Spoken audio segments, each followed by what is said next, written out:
ومن يشاقق الرسول من بعد ما تبين له الهدى ويتبع غير سبيل المؤمنين نوله ما تولى ونصله جهنم وساءت مصيرا. الحمد لله رب العالمين والصلاة والسلام على سيد المرسلين وعلى آله وصحبه أجمعين ومن تبعهم بإحسان إلى يوم الدين. أعوذ بالله من الشيطان الرجيم. بسم الله الرحمن الرحيم. محمد رسول الله والذين معه أشداء على الكفار رحماء بينهم تراهم ركعا سجدا يبتغون فضلا من الله ورضوانا سيماهم في وجوههم من أثر السجود ذلك مثلهم في التوراة ومثلهم في الإنجيل. وقال تعالى لقد رضي الله عن المؤمنين إذ يبايعونك تحت الشجرة في نفس السورة. وقال والسابقون الأولون من المهاجرين والأنصار والذين اتبعوهم بإحسان رضي الله عنهم ورضوا عنه وأعد لهم جنات تجري تحتها الأنهار خالدين فيها أبدا ذلك الفوز العظيم. محترم مرکز دعوت التوحید مسجد اہل حدیث کے ذمہ داران، امام محترم، علماء کرام جو مقامی بھی ہیں اور باہر سے بھی تشریف لائے ہیں، اسی طریقے سے مقامی اور بیرونی حاضرین گرامی، بزرگوں اور بھائیوں، آپ نے سنا کہ عنوان دیا گیا منہج سلف ضروری کیوں،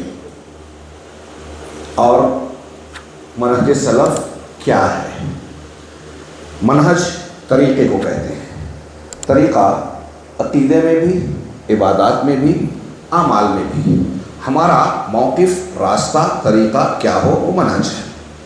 اختصار کے ساتھ آسان زبان میں نے بیان کرنا چاہا. سلف یہ پہلے کے لوگ مراد ہوتے ہیں جو گزر چکے ہیں.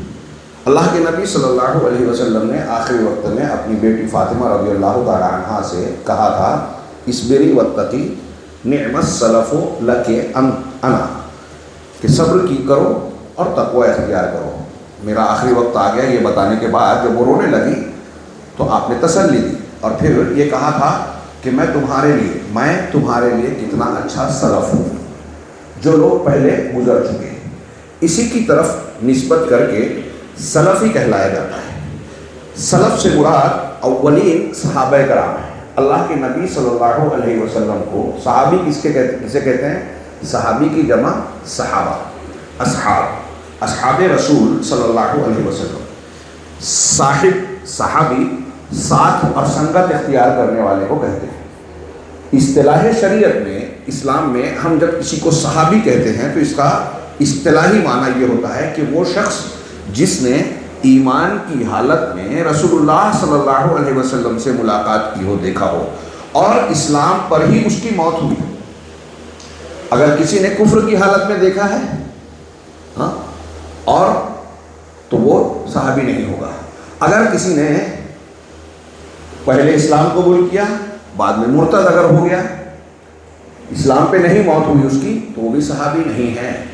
اگر کسی نے خواب میں دیکھا اللہ کے نبی صلی اللہ علیہ وسلم کو، وہ بھی صحابی نہیں ہوگا اصطلاحی طور پر.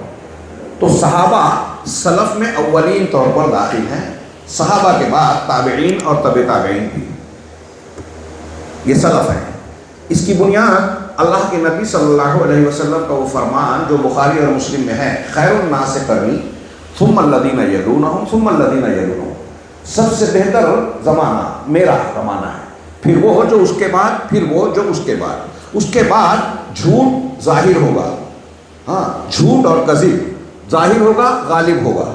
اس کا مطلب اللہ کے نبی صلی اللہ علیہ وسلم کے اس فرمان سے یہ ثابت ہے کہ سب سے اچھا زمانہ اللہ کے نبی صلی اللہ علیہ وسلم کا، صحابہ، تابعین، تبع تابعین کا.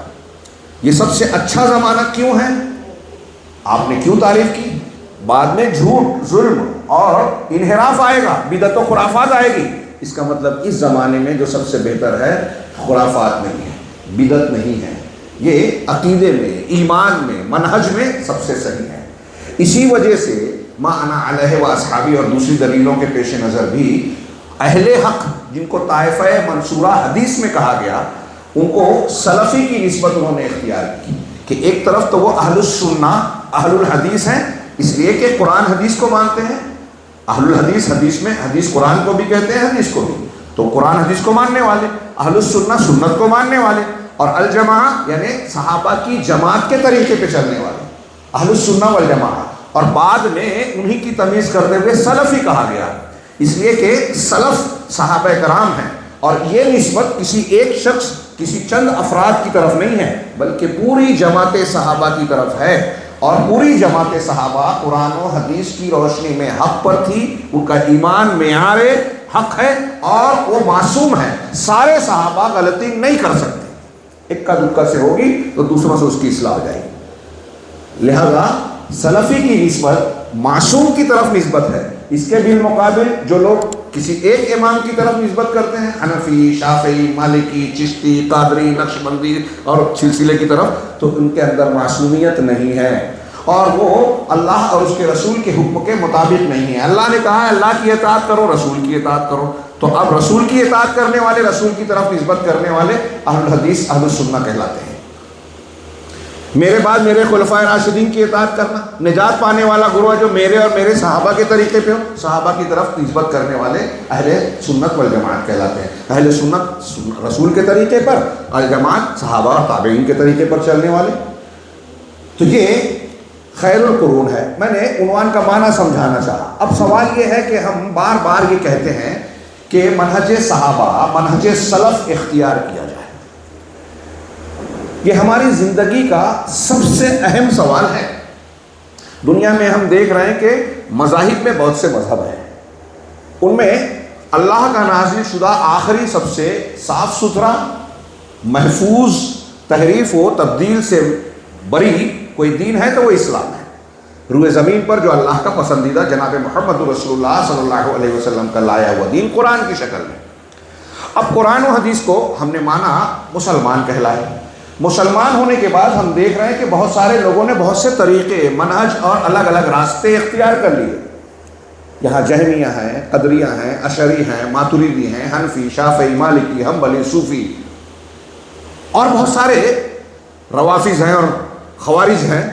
یہ سب اپنے آپ کو مسلمان بولتے ہیں اور سب یہ کہتے ہیں کہ ہم قرآن حدیث کو مانتے ہیں۔ تو قرآن و حدیث کو سب مان کر الگ الگ راستوں پر کیسے ہیں؟ کیا قرآن میں درگاہوں کے سامنے سجدہ کرنے کا حکم ہے؟ کیا قرآن میں یہ بات ہے کہ اللہ ہر جگہ ہے، عرش پر نہیں ہے؟ قرآن و حدیث میں تو ہے کہ اللہ عرش پر مستوی ہے، لیکن ہمارے یہاں ایسے مسلمان پائے جاتے ہیں جو کہتے ہیں کہ اللہ عرش پر نہیں ہے۔ کوئی مسلمان یہ کہتا ہے، مسلمان کہہ رہا ہے اپنے آپ پر، کہتا ہے کہ ساری کائنات میں ہر چیز میں اللہ ہے، یہ یونانیوں کا فلسفہ اور ہندوؤں کا عقیدہ تھا۔ مسلمان صوفی بھی مان رہا ہے اسے، کیا یہ بھی صحیح ہے؟ کوئی توحید اور لا الہ الا اللہ کا معنی کہہ رہا ہے کہ لا حاکمیت الا اللہ، کیا یہ بھی صحیح ہے؟ کوئی تقدیر کا انکار کر رہا ہے، کوئی تقدیر ہی کو سب کچھ سمجھ رہا ہے، انسان کو مجبور مان رہا ہے، کیا دونوں صحیح ہے؟ کوئی صحابہ کرام کو برا بھلا کہہ رہا ہے، کوئی اہل بیت سے نفرت کر رہا ہے، کیا دونوں صحیح ہے؟ تو الگ الگ منہج ہو گئی، الگ الگ فرقے بن گئے۔ تو اب ان میں کون سا طریقہ اور راستہ اختیار کیا جائے؟ راستہ تو ایک ہی صحیح ہے جو اللہ نے آسمان سے اتارا ہے، اور اللہ تعالیٰ نے کہا ہے کہ وہ ایک ہی ہے، وَأَنَّ هَذَا صِرَاطِي مُسْتَقِيمًا فَاتَّبِعُوهُ، کہ آپ لوگوں کو بتا دیجئے کہ یہ میرا سیدھا راستہ ہے، اسی ایک راستے کی اتباع کیجیے۔ وَلَا تَتَّبِعُوا السُّبُلَ، الگ الگ راستوں کی، یہ جو انہوں نے بنا لیا، وہ بزرگ ہیں، وہ فلاں پیر صاحب ہیں، وہ ہوا میں اڑتے تھے، وہ پانی میں چلتے تھے، اس لیے ان کی بات کو مان لو، نہیں، کسی کی بات نہیں چلے گی۔ یہ صراط مستقیم جو محمد رسول اللہ صلی اللہ علیہ وسلم کی ہے، اسی کی اتباع کرنی ہے۔ تو اب یہ تعین کیسے ہو؟ ایک عام آدمی بولتا ہے کہ ہم تو پھنس گئے، کیسے مانیں گے؟ بہت آسان ہے، کوئی مشکل کام نہیں ہے۔ اللہ نے کوئی ایسا حکم ہمیں نہیں دیا جو ہم سمجھ نہ سکیں، کر نہ سکیں، آسان سا ہے، لیکن ہم کو ماننے کے لائق ہو، ہمیں سنجیدہ۔ کل میں بار بار کہہ رہا تھا وہاں بیجاپور میں کہ ہم سیریس نہیں ہیں جہنم کا انتہائی بھیانک عذاب، قبر کا انتہائی زبردست عذاب، دنیا میں ہم کاٹے جا رہے ہیں، مارے جا رہے ہیں، بے عزت کیے جا رہے ہیں، لیکن ہم سیریس نہیں ہیں قرآن و حدیث کے بارے میں، ہمیں اس بات کی فکر نہیں ہے، ہم اس کو لائٹ لیتے ہیں کہ جنت کا راستہ کون ہے، جہنم کا کون ہے۔ ایک آدمی پسند آ گیا، اس کی تقریر کو بہت سارے لوگ لائک کر رہے ہیں، ہمارا نوجوان سننے لگا، کوئی بھی مسئلہ کوئی بھی چیز اختیار کر لیا، علماء سے بحث کر رہے ہیں، صحیح اور غلط ہمیں پتہ نہیں ہے، کہتے ہیں ہم تو جاہل ہیں، جاہل ہے تو پھر یہ کیسے طے کر رہے ہو کہ یہ جاہل کو سننا چاہیے؟ ایک آدمی صحابہ کرام کو برا بھلا بول رہا ہے، آپ کو پسند ہے، ایک آدمی جو ہے حدیثوں پر انکار کر رہا ہے، حدیثوں پر اعتراض کر رہا ہے جو صحیح ہے، ثابت ہے، آپ اس کو بھی پسند کر رہے ہیں۔ ایک آدمی کھلے طور سے شرکیہ باتیں بیان کرتا ہے لیکن درس بہت اچھا دیتا ہے، اس کے لائک کرنے والے جو ہیں کئی کروڑ ہیں، لاکھ نہیں کروڑ کہہ رہا ہوں، کیا صحیح ہو گیا کہ لائک کرنے والے اتنے ہیں؟ تو جن کے پاس بہت سارے، حضرت ابراہیم علیہ السلام اکیلے تھے، پوری قوم اور نمرود ایک طرف تھا، تو حضرت ابراہیم علیہ السلام اکیلے ہونے کی وجہ سے غلط تھے کیا یہ معیار ہے صحیح اور غلط کا؟ ہمارے پاس معیار کیا ہے؟ قرآن حدیث کو مانا جائے، یہ دین کا مصدر ہے، بنیاد ہے، اور قرآن حدیث کو کیسے مانا جائے؟ جیسے صحابہ کرام نے مانا۔ یہ پابندی ہم نہیں لگا رہے ہیں، کچھ لوگ کہتے ہیں ارے قرآن تو اللہ کا کلام ہے، ہم سمجھ لیں گے، ٹھیک ہے، آپ 5 آدمیوں کو لائیے اور قرآن پڑھائیے، سب ایک جیسے سمجھتے ہیں کہ منکرین حدیث نے کہا ہمارے لیے قرآن کافی ہے، حدیث کی ضرورت نہیں ہے۔ پاکستان کے علماء نے، سالوں پہلے کی بات ہے، سارے منکرین حدیث کے گروہوں سے چیلنج کیا کہ اگر آپ کہہ رہے ہیں کہ قرآن کافی ہے تو چلیے قرآن کی روشنی میں بغیر کسی حدیث کا سہارا لیے ہوئے ایک رکعت نماز بتائیے، ہم مان لیں گے۔ مر گئے، آج تک نہیں بتایا۔ مولانا ثناء اللہ امرتسری رحمہ اللہ سے ایک منکر حدیث کا مناظرہ ہوا، اسٹیج پہ کہا کہ بھائی صاحب یہ بتائیے، یہ کہ آپ کے ہم مسلک کی لاش ہے، مر گیا وہ منکر حدیث نہیں مانتا، اب اس کو کیسے کفن پہنایا جائے گا، غسل دیا جائے گا کہ نہیں دیا جائے گا؟ قرآن میں اتنا تو ہے کہ قابیل کی لاش کو کوے نے بتایا، کھڈا کھود کے دوسرے کوے کو دفن کیا تو اس نے بھی دفن کیا، تو کیا ویسے ہی کوے کی طرح دفن کر دو گے؟ لاش کو جلدی سے بتاؤ کیسے دفن کرنا ہے قرآن کی روشنی میں۔ تو خاموش بیٹا، ہکا بکا دیکھتا رہا، کہا جلدی کرو، لاش سڑ جائے گی، آج تک پڑی رہ جائے گی۔ قرآن سے آپ پوری تفصیل نہیں بیان کر سکتے، قرآن اللہ کا کلام ہے، جامع ہے، لیکن ہم سب چیز سمجھ سکتے ہیں کیا؟ ہر ایک کی سمجھ اور برابر ہے کیا؟ جتنا رسول صلی اللہ علیہ وسلم کو سمجھتا تھا کیا اتنا بعد والوں کو سمجھے گا؟ صحابہ کو صحابہ، تابعین کو تابع، ہم کو اور آپ کو سمجھے گا؟ اور اللہ کا جتنا علم ہے قرآن کے گواری کیا جانتا ہے، کیا انسان سمجھ پائے گا؟ اس لیے قرآن میں اللہ تعالیٰ نے کیا مراد چاہی ہے یہ رسول بتائیں گے، اور رسول نے اس کو بیان کیسے کیا؟ عمل سے، تعلیم سے، تقریر سے، زبان سے، حدیثوں میں، اور اس پر عمل کس کو کروایا؟ صحابہ کرام کو۔ صحابہ کرام کی خصوصیت یہ ہے کہ جس زمانے میں قرآن اترا اس زمانے کے ہی وہ لوگ تھے، اس زمانے کی عربی کو سب سے اچھی طریقے سے جانتے تھے، بعد کے لوگ ایسی عربی نہیں جان سکتے۔ اس زمانے کے لوگ جو تھے جاہلی بھی قرآن کا ایک جملہ، ایک آیت اور ایک چھوٹی سی سورت سن کے کہتے تھے کہ یہ انسان کا کلام نہیں ہے۔ ان کی عربی دانی اتنی اعلیٰ، اتنی گہری بصیرت تھی کہ قرآن کو سنتے ہی کہہ دیتے تھے ما ھذا قول البشر۔ عربی میں آج کا کوئی علامہ بھی آ جائے، غلام پرویز گامدی فلاں اور فلاں، جو لوگ دعویٰ کرتے ہیں کہ ہم لغت سے قرآن حل کر لیں گے، نہیں کر سکتے، جیسے صحابہ عربی سمجھتے تھے۔ پھر صحابہ کرام اس زمانے کے محاوروں سے واقف تھے، ماحول سے واقف تھے، کس محاورے کو کس معنی میں استعمال کیا جاتا ہے، قرآن انہی کی زبان میں اترا۔ صحابہ کرام کون سی آیت اور کون سی سورہ کس پس منظر اور بیک گراؤنڈ میں اتری یہ بھی جانتے تھے۔ بیک گراؤنڈ، پس منظر کو جاننے سے قرآن کے آیت کا معنی اور مفہوم سمجھنے میں آسانی ہو جاتی ہے۔ صحابہ سب سے اچھا جانتے تھے۔ حضرت ابن مسعود کہتے ہیں کہ قرآن کی کون سی آیت کہاں کس موقع پر نازل ہوئی میں خوب جانتا ہوں۔ پھر صحابہ کرام اللہ کے نبی صلی اللہ علیہ وسلم کے شاگرد تھے، اگر کوئی آیت کے سمجھنے میں غلطی ہوتی تو آپ کی طرف رجوع کرتے، ایک دوسرے سے رجوع کرتے، مذاکرہ کرتے، سمجھ جاتے۔ تو جتنا قرآن اور حدیث کا معنی مطلب اسلامی عقیدہ صحابہ نے سمجھا، میں آپ سب سے پوچھ رہا ہوں کیا بعد والے اتنا سمجھ سکتے ہیں؟ نہیں سمجھ سکتے، ہو ہی نہیں سکتا۔ اس لیے صحابہ کرام نے جس طرح قرآن و حدیث کو سمجھا، یہ تو عقلی باتیں ہوئی، جو انسان اگر غور بھی کرے تو سمجھ میں آئے گی۔ ابھی میں ایک سوال کروں، یہاں ہمارے اسلاف کی بہت سی عبارتیں ہیں، آپ عقیدے کی کتابیں اٹھائیے،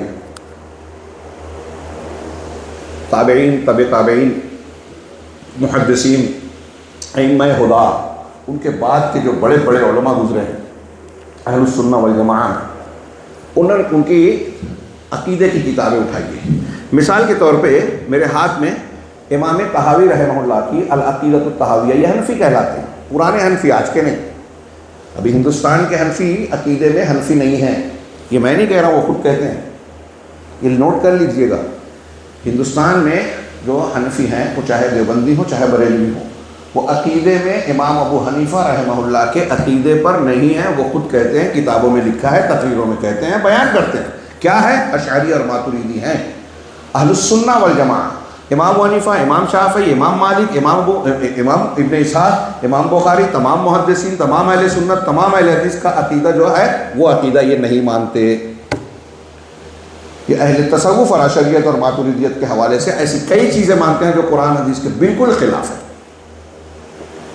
پوچھ لیجئے ان سے۔ یہ امام طحاوی جو حنفی تھے، ان کی عبارت سنیے صحابہ کے بارے میں، عقیدے کی کتاب میں کہہ رہے ہیں کہ وَنُحِبُّ أَصْحَابَ رَسُولِ اللَّهِ صلی اللہ علیہ وسلم، ہم اللہ کے رسول صلی اللہ علیہ وسلم کے صحابہ سے محبت کرتے ہیں۔ کون کرتے ہیں؟ اہل السنہ والجماعہ، اہل حق، عقیدہ ہے ہمارا، محبت کرتے ہیں۔ وَلَا نُفْرِطُ فِي حُبِّ أَحَدٍ مِّنْهُمْ، اور ان میں سے کسی کی محبت میں ہم افراط نہیں کرتے، حد سے تجاوز نہیں کرتے۔ اسی طرح کہتے ہیں وَلَا نَتَبَرَّأُ مِنْ أَحَدٍ مِّنْهُمْ، اور کہ ان صحابہ کرام میں سے کسی ایک صحابی سے ہم براءت کا اظہار نہیں کرتے۔ براءت کا لا تعلقی، ولا اور برا، دوستی اور دشمنی، کسی ایک صحابی سے بھی بغض اور دشمنی نہیں رکھتے۔ آج ہمارے یہاں ایسے بہت سارے لوگ محقق جو ہیں تو علم کے دعوے دار، لیکن علم ان کو معلوم نہیں ہے، قرآن حدیث کے عقیدے سے واقف نہیں ہے، صحابہ، تابعین، تبع تابعین کے متفقہ عقیدے کے خلاف بات کرتے ہیں، اور ہمارا نوجوان ان کی کلپ اور ان کی تقریریں سن کے گمراہی کا شکار ہو رہا ہے۔ بہت نازک بات ہے میرے بھائیوں، نظر رکھیے اپنے آپ پر، اپنے بچوں پر۔ یہ جنت اور جہنم کا سودا ہے، دنیا میں 10 بار لٹ گئے کوئی پرواہ نہیں ہے، لیکن دین ایک بار بھی لٹ گیا اور اسی پہ مر گئے، ہمیشہ کا بھیانک عذاب دیکھنا پڑے گا۔ اور یہ کوئی چھوٹا موٹا اختلاف نہیں ہے، یہ ہمارے عقیدے کی بات ہے۔ صحابہ کرام کا معاملہ، جیسا کہ ڈاکٹر اسرار اور کچھ لوگ کہتے ہیں کہ یہ تاریخی معاملہ ہے، مولانا مودودی صاحب اور جماعت اسلامی والوں نے بیان کر دیا خلافت و ملوکیت میں کہ ان پہ تنقید کریں گے، کوئی بھی تنقید سے بالا تر نہیں، صحابہ تنقید سے بالا تر نہیں، صحابہ تنقید سے بالا تر ہیں، نوٹ کیجئے، یہ گمراہی ہے ان کی، جو صحابہ کرام کو عام انسانوں کی طرح تنقید کے لائق اور تاریخ کا حصہ سمجھتے ہیں۔ ہم یہ کہہ رہے ہیں، میں ابھی جو بیان کرنے جا رہا ہوں، کہ یہ ہماری تاریخ صرف نہیں ہے، صحابہ کے بارے میں جو ہم یہ کہہ رہے ہیں یہ ہمارا عقیدہ ہے، عقیدہ ایمان کا حصہ ہے۔ آپ نے صحابہ کرام کو رد کیا تو قرآن حدیث کو رد کیا۔ ایک صحابی کو اگر آپ نے غلط کہا، ایک، ہم یہ نہیں کہتے وہ نبی تھے ان سے غلطیاں ہوئی ہیں، لیکن صحابہ کرام کی غلطیاں جو بیان کی جاتی ہے، نمبر 1 یا تو وہ روایت صحیح نہیں ہے، نمبر 2 یا تو غلطی ہوئی ہے تو وہ اجتہادی غلطی ہے، اجتہادی غلطی پر گناہ نہیں ملتا، ثواب ملتا ہے، جیسے مجتہد اجتہاد کرتا ہے۔ نمبر 3 اگر ان کی غلطی واقعی میں غلطی ہے تو ان کی نیکیوں کے سامنے ان کی غلطیاں بہت معمولی ہیں، ان کی غلطی بوند ہے، قطرہ ہے، تو ان کی نیکیاں سمندر ہے۔ اور قرآن کا اصول ہے ان الحسنات یذہبن السیئات، نیکیاں برائیوں کو مٹا دیتی ہیں، تو صحابہ کرام کی برائیاں رہی ہی نہیں۔ تیسرا، چوتھا یہ کہ صحابہ ہوں، عام مسلمان ہوں، توبہ استغفار مسلسل کرتے ہیں، اگر غلطی ہوئی تو توبہ استغفار کیا، ختم ہو گیا۔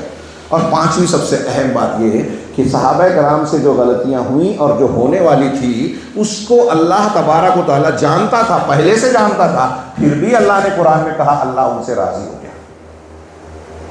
جس سے اللہ راضی ہے اس سے رافضی راضی نہیں ہے، جس سے رافضی راضی نہیں ہے اس سے مرزا انجینئر راضی نہیں ہے، اور جو اس سے خوش ہے، اس کی کلپ سن رہا ہے، وہ بھی امیر معاویہ، حضرت عائشہ اور بعض صحابہ رضی اللہ عنہم، بعض صحابہ کے خلاف اپنی زبان تان کو دراز کرتا ہے. یہ کیا ہے؟ اس عبارت میں پڑھیے اور پھر اس کی دلیل سنیے. وہ کہتے ہیں کہ ہم ان میں سے کسی کی بھی محبت میں افراط نہیں کرتے، ان کو ان کے مقام سے اونچا نہیں اٹھاتے، اور نہ ہی کسی ایک صحابی سے برات کا اظہار کرتے ہیں. وَنُبْغِضُ مَن يُبْغِضُهُمْ، یہ عقیدہ ہے ہمارا اہل سنت کا کہ ہم ان سے نفرت کرتے ہیں، ان لوگوں سے بغض رکھتے ہیں، دشمنی رکھتے ہیں جو صحابہ سے دشمنی اور بغض رکھتے ہیں. یہ اہل سنت کا عقیدہ ہے. اور کیوں ہے؟ ابھی آئے گی دلیل. قرآن اور حدیث کا یہ تقاضا ہے. یعنی ہمارے صحیح مسلمان ہونے کے لیے یہ ضروری ہے کہ ہم صحابہ سے محبت کریں، اور یہ بھی ضروری ہے کہ جو صحابہ سے نفرت کرتے ہیں، ان کو برا بھلا کہتے ہیں، ہم ان سے نفرت کریں. اب اگر کوئی شیعہ کا ساتھ دے رہا ہے، رافضی کا، جو ابوبکر صدیق، عمر فاروق کو پر لعنت بھیجتا ہے صبح شام، آ رہی ہے کلپ، کتابوں میں موجود ہے. اب تو ثبوت آ رہے ہیں کہ ان کا امام جماعت کے بعد دعا مانگ رہا ہے کہ اللہ لعنت بھیج ابوبکر صدیق، عمر فاروق، عثمان غنی، عائشہ، حفصہ پر، نعوذ باللہ نعوذ باللہ.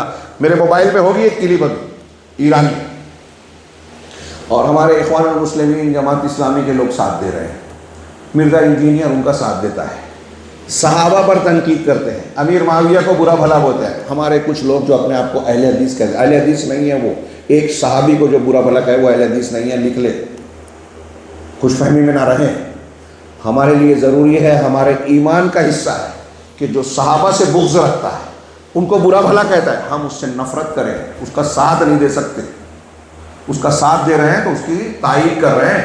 بدعت میں، غلط عقیدے میں ہم اس کے معاون و مددگار ہیں، ہم بھی گمراہ ہیں اگر ایسا کر رہے ہیں. اللہ ہمیں بچائے. وَنُبْغِضُ مَن يُبْغِضُهُمْ وَبِغَيْرِ الْخَيْرِ يَذْكُرُهُمْ، اور انہیں خیر کے علاوہ کسی اور چیز سے ان کا ذکر کرتا ہے. محرم آتا ہے، اب تو محرم کی بھی پابندی نہیں ہے.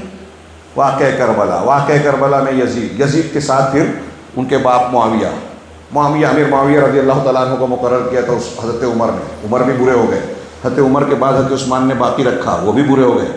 آپ دیکھیے مودودی صاحب کی کتاب خلافت و ملوکیت کی شرعی حیثیت، حضرت عثمان غنی کو پڑھنے کے بعد جو ہے آدمی کے دل میں ان کی عزت کم ہو جاتی ہے. اور آپ حدیثوں کو پڑھیے، سلف کی کتاب پڑھیے، تو ان کو پڑھنے کے بعد آپ کے دل میں ان کی عزت بڑھے گی، عقیدت و احترام بڑھے گا. یہ ایمان کا حصہ ہے. وہ شیعوں کو خوش کر رہے ہیں اور کہتے ہیں کہ ہم تاریخ بیان کر رہے ہیں، بکواس کر رہے ہیں، گمراہی ہے. اور پھر اس کو آگے بڑھاتے ہیں. ہمارے درمیان آج کل کے کچھ ایجنٹ جو یہودیوں اور رافضیوں کے ایجنٹ ہیں، لکھ لیجئے، یہودیوں اور رافضیوں کے. روافظ یہود کے گدھے ہیں، ہمارے پرانے علماء نے لکھا. روافظ یہود کے گدھے ہیں. پوری تاریخ میں روافظ نے اہل سنت کو قتل کیا، آج بھی کر رہے ہیں. غزہ کے قتل عام میں وہ شریک ہیں. شام کے مسلمان سلفیوں اور سنیوں کو مارنے میں وہ شریک ہیں. ثبوت سامنے آ چکے ہیں. عراق میں قتل عام کر رہے ہیں سنیوں کا. یہود و نصارہ کے ساتھ مل کر روافظ قتل کرتے ہیں سنیوں کا، آج جاری ہے. ایران میں ہر روز کوئی نہ کوئی سنی قتل کیا جاتا ہے اور مارا جاتا ہے. مسجد بنانے کی اجازت نہیں ملتی. ہمارے اخوانی ان کے ذریعے سے اسلامی انقلاب کی بات کرتے ہیں. سعودی عرب پہ تنقید کرتے ہیں، جو توحید کا علمبردار ہے. کوئی اگر اخلاقی غلطی ہو جائے تو اس کو ہنگامہ مچ جائے گا. اور یہاں شرک ہو رہا ہے، صحابہ کو برا بھلا کہہ رہے ہیں. کوئی بات نہیں، ہمیں مفاہمت اختیار ہے. روافظ سے، اہل بدعت سے مفاہمت، اتحاد، اور اہل حق سے، اہل الحدیث سے نفرت. یہ الٹا کام ہے. بدعت آدمی کو، بدعت اور شرک آدمی کی عقل کو پلٹ دیتی ہے. معروف کو منکر اور منکر کو معروف بنا دیتی ہے. اسی میں یہ پڑے ہوئے ہیں. یہ کوئی چھوٹی بات نہیں ہے. تو کہا کہ اگر کوئی صحابہ کے ساتھ بغض رکھے گا تو ہم بھی اس کو بغض رکھیں گے، نفرت کرتے ہیں. اور صحابہ کے کو خیر کے علاوہ کسی چیز سے ذکر کرے تو ہم کو اس سے نفرت کرنی چاہیے. وَلَا نَذْكُرُهُمْ إِلَّا بِخَيْرٍ، اور ہم صحابہ کرام کا خیر کے علاوہ کسی اور چیز کے ساتھ ذکر نہیں کرتے، ان پہ تنقید نہیں کرتے. ہم تنقید سے بالاتر ہے. وہ کیوں ہیں ابھی ہم جانیں گے. یہ ہمارے بنیاد ہمارے اپنے دماغ کی وجہ سے نہیں ہے، قرآن حدیث اللہ اور رسول کے حکم کی وجہ سے. اللہ رب العالمین اللہ کے آگے کہتے ہیں شیخ امام طحاوی کہ وَحُبُّهُمْ دِینٌ وَإِیمَانٌ وَإِحْسَانٌ، ان سے محبت کرنا صحابہ سے دین ہے، تاریخ نہیں ہے، دین ہے.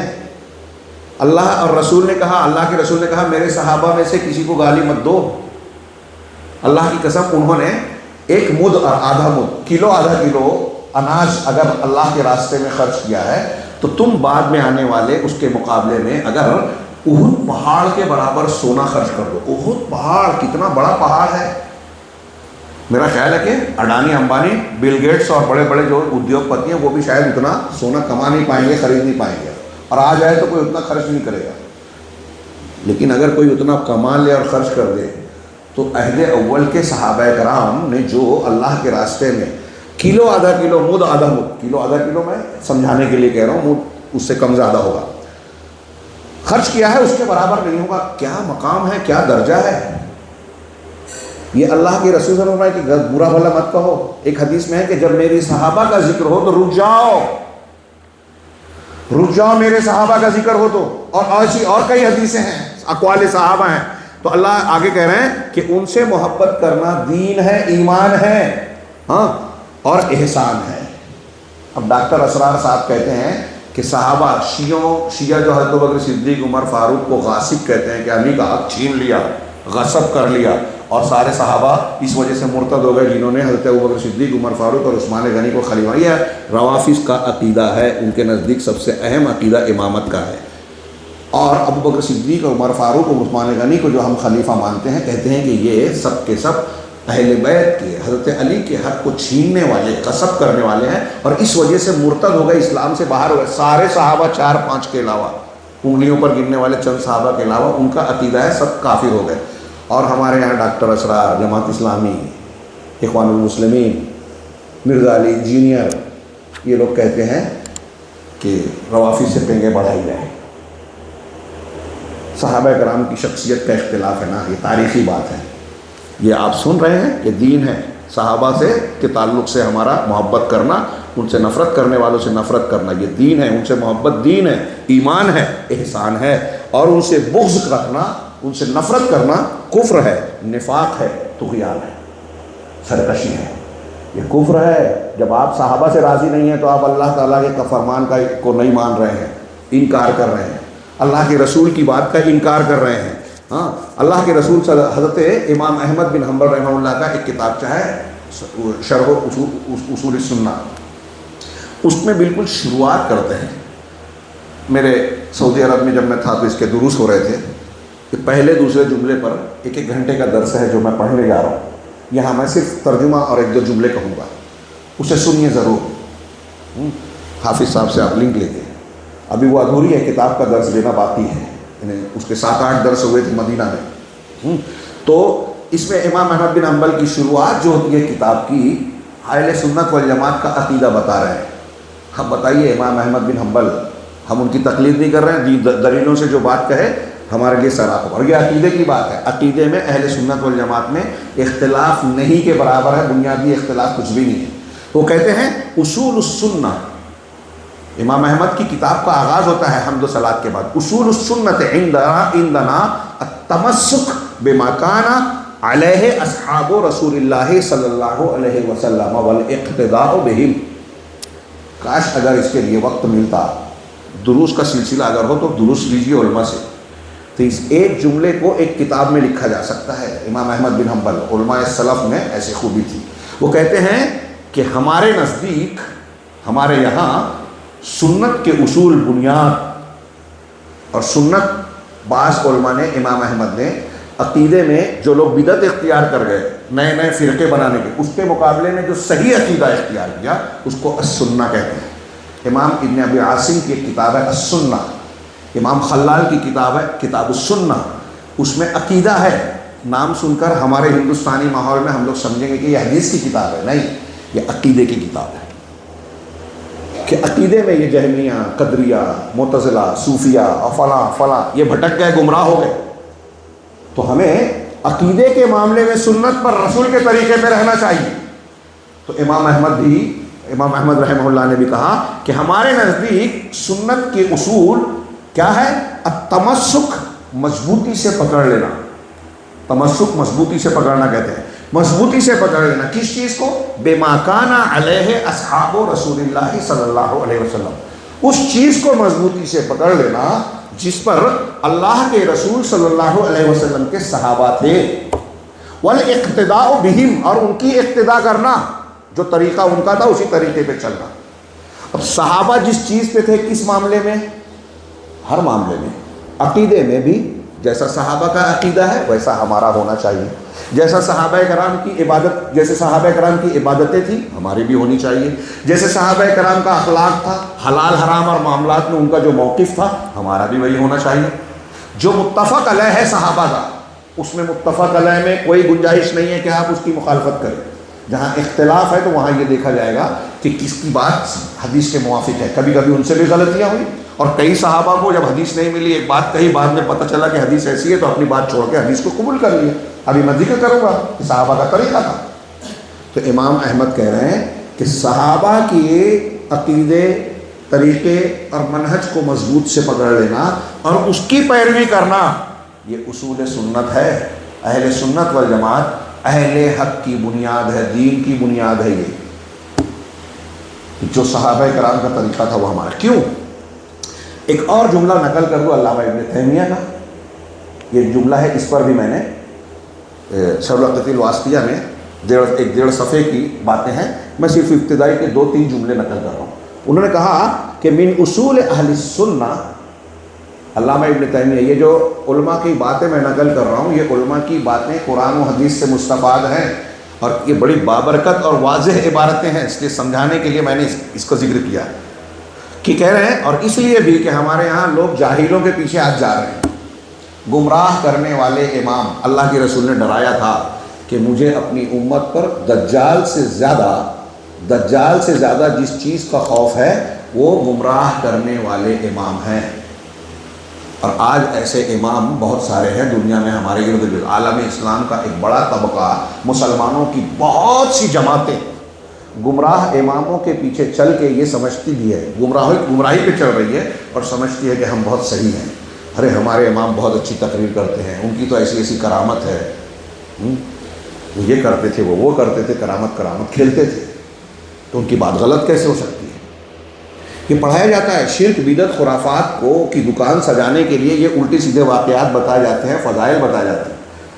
میں اکثر یہ جملے کہتا ہوں، مقصد یہی ہوتا ہے کہ آپ فرض کر لو کہ ایک آدمی نے 40 سال تک عشاء کے وضو سے فجر کی پڑھی، 80 سال پڑھی، زندگی بھر پڑھی، بالغ جب ہوا اس سے مرنے تک اس کا وضو نہیں ٹوٹا، ایسا مان لو تھوڑی دیر کے لیے، ایسا ہو نہیں سکتا، مان لو، تو اس کے ماننے کے بعد کیا ان کی حیثیت اللہ کے رسول کی ہو جائے گی کیا؟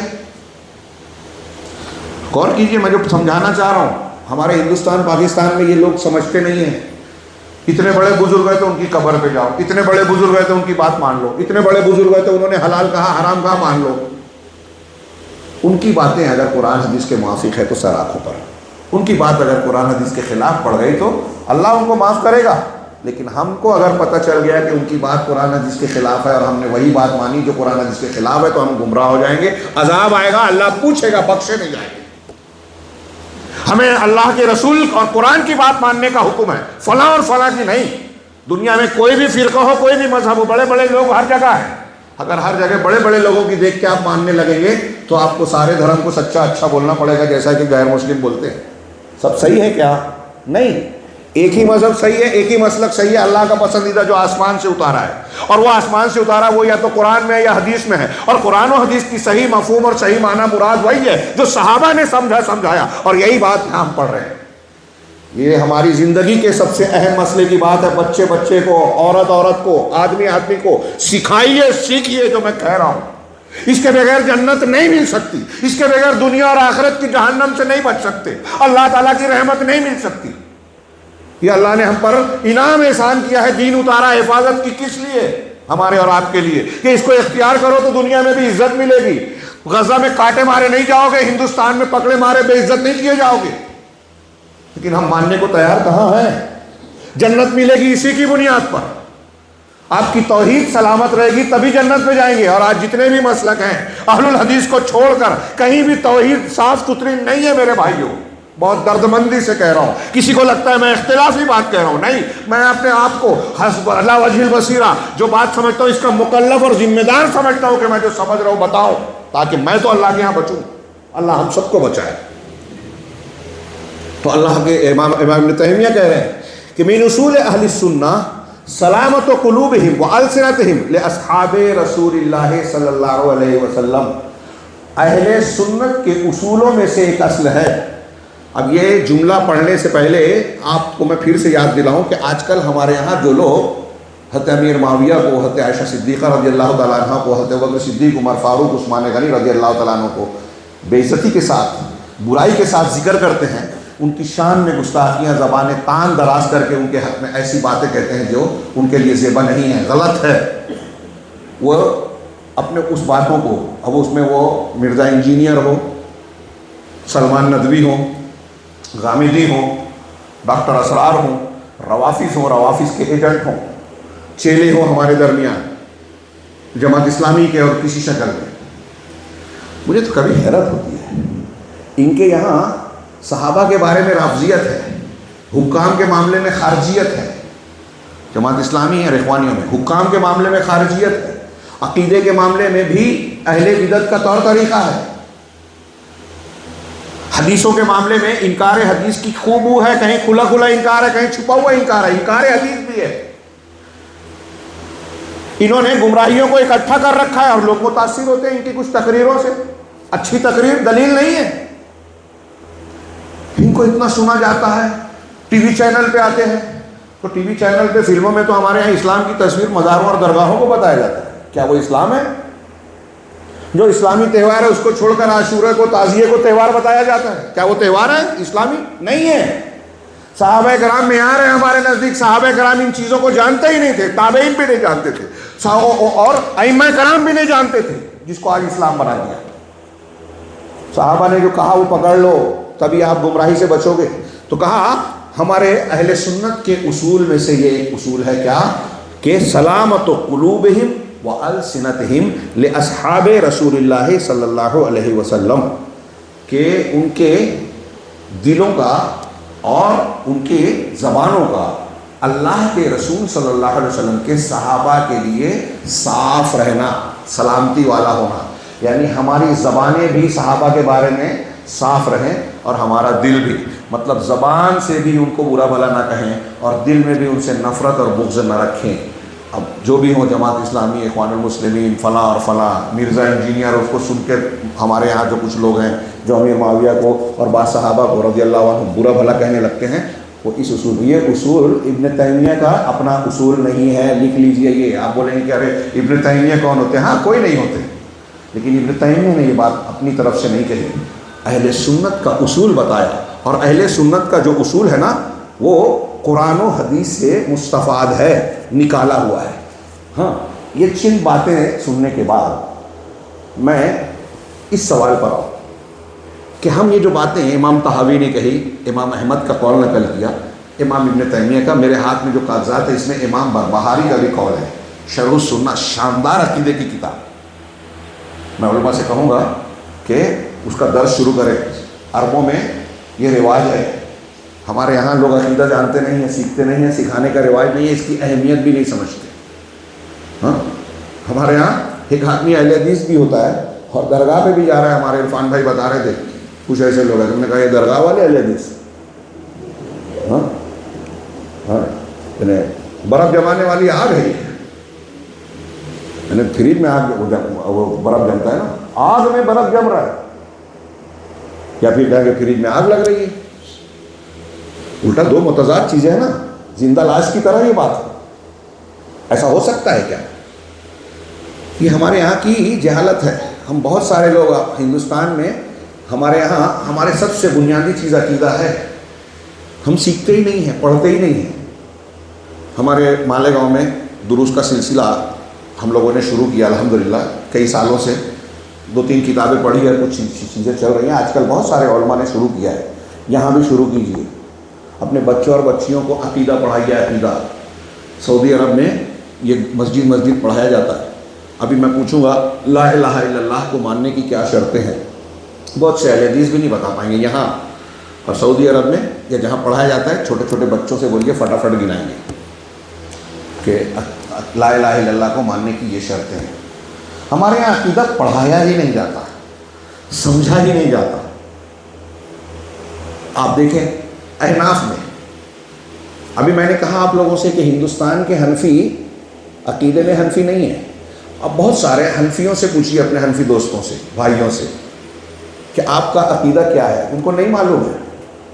میں نے ایک مرتبہ جمعہ کے خطبے میں اس کا تذکرہ کیا. ایک حنفی عالم نے مجھ سے کہا، تھوڑے اہل حدیث ہو گئے تھے وہ بعد میں، انہوں نے کہا کہ میں نے 3-4 حنفی مدرسوں میں پڑھا ہے، تعلیم حاصل کی ہے، لیکن آپ نے آج جو جمعہ میں بیان کیا کہ احناف کا عقیدہ یہ ہے، وہ اشعری اور ماتریدی ہیں اور یہ مانتے ہیں، یہ میں نہیں جانتا تھا. 3-4 مدرسوں میں پڑھا ہوا آدمی نہیں جانتا تھا، وہ بھی نہیں جانتا تھا، ہم بھی نہیں جانتے. اور ہمارا آپ کا جھگڑا ان کا جھگڑا ہوتا ہے آمین رفع الیدین فاتحہ خلف الامام میں، کیونکہ وہ اس کو ہی بنیاد سمجھتے ہیں. اس پہ تو حنفیوں کو لڑنے کی بھی ضرورت نہیں ہے، لڑنے کی کا حق ہی نہیں ہے. وہ بولتے ہیں 4 مسلک برحق ہے، تو امام شافعی تو رفع الیدین کرتے ہیں نا، آمین بالجہر کرتے ہیں نا، امام کے پیچھے سورہ فاتحہ پڑھاتے ہیں، فرض کہتے ہیں. تو جب آپ 4 کو برحق کہتے تو اس پہ لڑائی کیسے کرتے ہو؟ میں اگر امام کے پیچھے سورہ فاتحہ پڑھوں، آمین اور رفع الیدین کی سنت پر عمل کروں، جو ثابت ہے، صحیح ہے، بغیر سورہ فاتحہ کی نماز نہیں ہوتی چاہے مقتدی ہو، یہ صحیح ہے، بلا وجہ کی بحث لمبی چوڑی کرتے ہیں لوگ، ثابت شدہ یہی ہے. اب اگر قیامت کے دن اللہ مجھ سے پوچھے گا کہ تو حنفی تھا، تو نے پڑھا تو غلط کیا، اور شافعی سے بولے گا تو شافعی تھا، تو پڑھا تو صحیح کیا، کیا یہ پوچھے گا اللہ تعالیٰ؟ میں اپنے حنفی دوستوں سے آپ سوال کیجئے کہ اس پہ بحث مت کرو. آپ بولتے ہو نا کہ شافعی بھی صحیح ہیں، تو امام شافعی بول رہے ہیں امام کے پیچھے سورہ فاتحہ پڑھنا چاہیے. تو اگر میں پڑھتا ہوں اور یہ بولوں کہ شافعی ہوں، تو آپ بولیں گے بھی بہت ٹھیک تھا، چلو کوئی بات نہیں، تم شافعی ہو. لیکن اگر میں پڑھتا ہوں اور کہوں کہ میں اللہ کے نبی صلی اللہ علیہ وسلم کی حدیث اور سنت پر عمل کر رہا ہوں، آپ کے حکم پر عمل کر رہا ہوں، تو آپ بولتے ہیں غلط ہے. نبی کی بات مان کے اگر عمل کر رہا ہوں تو آپ بول رہے ہو غلط ہے. امام شافعی کی بات مان کے کر رہا ہوں تو آپ بولتے ہو صحیح ہے. کیا کہہ رہے ہیں آپ؟ کس کا درجہ آپ نے اونچا کر دیا، نبی کا یا امام کا؟ یہ کیا اللہ کے رسول صلی اللہ علیہ وسلم کی شان میں یہ گستاخی نہیں ہے؟ یہ گستاخیاں ہیں جو تقلید کے نام پر اور سلسلے کی بیعت کے نام پر کہ پیر صاحب کی بات مانیں گے، قرآن حدیث کو نہیں مانتے، نہیں پڑھتے، ان کا خواب مان رہے ہیں، اس کے وہ حدیث نہیں مان رہے ہیں، گمراہی ہے. اور ایسے لوگ ہمارے یہاں پیٹ میں گھوم پھر رہے ہیں. ہم کہتے ہیں، لوگ کہتے ہیں ارے مسلمان ہی ہے نا، چلو اپنے حساب سے عمل کر رہے ہیں. نہیں، وہ اپنے حساب سے عمل کر رہے ہیں. آپ کو اگر پتہ ہے کہ یہ قرآن حدیث کے خلاف ہے تو آپ کی ذمہ داری ہے کہ یہ بتائیں ان کو. نہیں مانتے ہیں پھر وہ اپنا انجام جانیں، لیکن آپ کا فرض ہے، جیسے میں بیان کر رہا ہوں، اللہ توفیق دے ہمیں. تو یہ جو باتیں بیان کی گئی ہیں یہ کہاں سے آئی، کس بنیاد پر؟ امام احمد ابن تیمیہ، امام بربہاری اور دوسرے لوگ کہہ رہے ہیں. میں نے امام بربہاری کی شرح السنہ کا ذکر کیا. انہوں نے اپنی کتاب میں کئی جگہ صحابہ کرام کا تذکرہ کرتے ہوئے کہا کہ ایک صحابی پر اگر کوئی تان و تشنیع کرتا ہے ایک پر، تو وہ زندیق ہے، بے دین ہے. امام ابو زرع رازی کہتے ہیں کہ اگر کسی صحابی کو کوئی برا کہتا ہے تو جان لو کہ وہ بے دین ہے. کیوں؟ اس لیے کہ وہ تمہارے دین کی بنیاد کو، اسلام کے راویوں کو مجروح کر رہا ہے، جن کو اللہ اور رسول نے سچا اچھا کہا، اس کو یہ برا کہہ رہا ہے. صحابہ کرام نہ ہوتے تو قرآن کو آگے کون پہنچاتا؟ صحابہ کرام نہ ہوتے تو حدیث کو کون آگے پہنچاتا؟ امام ابو ذر رازی کہتے ہیں کہ صحابہ کرام قرآن اور حدیث اور پورے اسلام کے پہلے راوی ہیں. اب جو صحابہ کو برا بھلا کہہ رہا ہے وہ اسلام کے پہلے راویوں کو برا بھلا کہہ رہا ہے. اگر صحابہ کو ہٹا دو تو قرآن بھی نہیں بچے گا، حدیث بھی نہیں بچے گی. ایک پہلو تو یہ ہے. اب میں یہ عرض کر رہا تھا کہ یہ جو باتیں ہم نے کہی کہ صحابہ کرام کو کیوں ماننا، تو اس کی بہت سی دلیلیں ہیں. میں صرف 1-2 کی طرف اشارہ کروں گا کیونکہ دوسرا پہلو اور زیادہ اہم ہے. یہ جو بیان کرنے جا رہا ہوں یہ میں بھی بیان کرتا رہا ہوں، آپ دوسرے علماء سے بھی سنتے رہیں کہ قرآن و حدیث میں صحابہ کرام کے بارے میں اللہ رب العالمین نے پسندیدگی، ان کے ایمان کو صحیح ایمان قرار دیا، ان کی تعدیل فرمائی. جیسے میں نے ابھی ایک آیت پڑھی تھی سورہ فتح کی، 2 آیتیں، پہلے بعد کی پڑھ لی، بعد میں پہلے پڑھ لی. یہ الٹا نہیں ہونا چاہیے، مجھ سے غلطی ہو گئی. کہ اللہ تبارک و تعالیٰ نے کہا لقد رضی اللہ عن المؤمنین اذ یبایعونک تحت الشجرہ. اللہ ان مومنین سے راضی ہو گیا جب وہ درخت کے نیچے آپ کے ہاتھ پر بیعت کر رہے تھے. یہ بیعت رضوان، حضرت عثمان کی قتل کی جب جھوٹی خبر ملی تو آپ نے اپنا ایک ہاتھ حضرت عثمان کا اور ایک ہاتھ اپنا قرار دے کے کہا کہ بیعت لیتے ہیں، ہم انتقام لیں گے. 1400 سے 1500 صحابہ کرام اس میں تھے، سب نے بیعت کی. اور اللہ کے رسول صلی اللہ علیہ وسلم کی صحیح حدیث ہے صحیح مسلم کی کہ لا يدخل النار احد من بايع تحت الشجرہ، ان میں سے کوئی ایک انسان بھی جہنم میں نہیں جائے گا جس نے درخت کے نیچے بیعت کی، یعنی صحابہ نے جو بیعت رضوان میں شریک ہوئے. یہ 1400-1500 صحابہ کے بارے میں آپ نے کہا. بعض روایتوں میں 1400 ہے، بعض میں 1500، اس لیے دونوں کو کہہ رہا ہوں. اور اس آیت میں کہ اللہ ان مومنین سے راضی ہو گیا جنہوں نے بیعت کی تھی درخت کے نیچے، اللہ ان سے راضی ہے. اس میں ابوبکر صدیق ہیں، عمر فاروق ہیں، عثمان کے تو بارے میں ہی معاملہ تھا اور اللہ کے رسول نے ایک ہاتھ عثمان کا ہاتھ قرار دیا تھا. اب جو روافظ ابوبکر صدیق اور عمر فاروق کو برا بھلا کہہ رہے ہیں وہ اس آیت کا رد کر رہے ہیں کہ اللہ کہہ رہا ہے راضی ہوا، آپ کہہ رہے ہو آپ راضی نہیں ہیں. ہاں، اللہ کے رسول کہہ رہے ہیں وہ جنت میں ہے، آپ کہہ رہے ہیں نہیں جہنمی ہے. تو قرآن حدیث کا انکار کرنے والے ہوئے کہ نہیں ہوئے؟ یہ ایک آیت اسی سورے میں آخر میں اللہ تعالیٰ نے فرمایا محمد الرسول اللہ، محمد اللہ کے رسول ہے. والذین معہ، اور جو ان کے ساتھ ہیں محمد صلی اللہ علیہ وسلم کے ساتھی یعنی صحابہ، اشداء علی الکفار رحماء بینہم. ایک گھنٹہ چاہیے اس کی تشریح کے لیے اختصار کے ساتھ کہ یہ کفار پر سخت ہیں، آپس میں نرم ہیں، مہربان ہیں، رحم دل ہیں. اس میں ایک اصول آتا ہے ولا اور برا، یہ بھی اچھی طریقے سے آپ علماء سے بعد میں ضرور سمجھیں. یہ توحید کا تقاضا ہے، اس کے بغیر آپ کی کسی کی توحید مکمل نہیں ہو سکتی جب تک آپ یہ نہ سمجھیں کہ کس سے ہمیں دوستی کرنی ہے، کس سے دشمنی. اس کا معیار کیا ہو. اگر ایک مشرک اور کافر ہے تو ہمارا باپ ہو، سگا بھائی ہو، وہ ہماری محبت کا، دلی محبت کا اہل اور لائق نہیں ہے، وہ ہمارا دشمن ہوگا حقیقی طور پہ. اور اگر ایک آدمی کلمہ پڑھ رہا ہے، توحید والا ہے، تو وہ افریقہ کے کسی جنگل میں رہنے والا سیاہ فام ہو، وہ ہمارا بھائی ہے. حضرت ابو عبیدہ بن جراح نے غزوہ بدر میں اپنے باپ کی گردن کاٹ دی. یہ صحابہ تھے، ان کی دوستی دشمنی رشتہ داری کی بنیاد دین تھا. ہاں، اشداء علی الکفار، کفار پر سخت ہیں، آپس میں نرم ہے. آج ہمارے یہاں غزہ پر حملہ ہوتا ہے تو ہم چیختے بلبلاتے ہیں، ہونا چاہیے. کہیں بھی مسلمان کو کانٹا چبھے، ہر مسلمان کو درد ہونا چاہیے. لیکن ہمارے پڑوس میں جو مسلمان ہیں ہم اس کے راستے میں کانٹے بچھا رہے ہیں، اس کی غیبت کر رہے ہیں، اس کی چغلی کر رہے ہیں، اس کی ترقی پر جلتے ہیں، حسد کرتے ہیں. ہاں، اس کو آگے بڑھنے سے روکتے ہیں. تو غزہ کا مسلمان آپ کے پڑوس میں آ جائے گا تو آپ اس کی بھی ٹانگ کھینچیں گے، اور یہودی مار رہا ہے تو آپ کو درد ہو رہا ہے. وہ غلط ہے، آپ جو کر رہے ہیں وہ اور غلط ہے، آپ بھی جو کر رہے ہیں غلط ہے. صحابہ کرام کی یہ صفت تھی رحماء بینہم.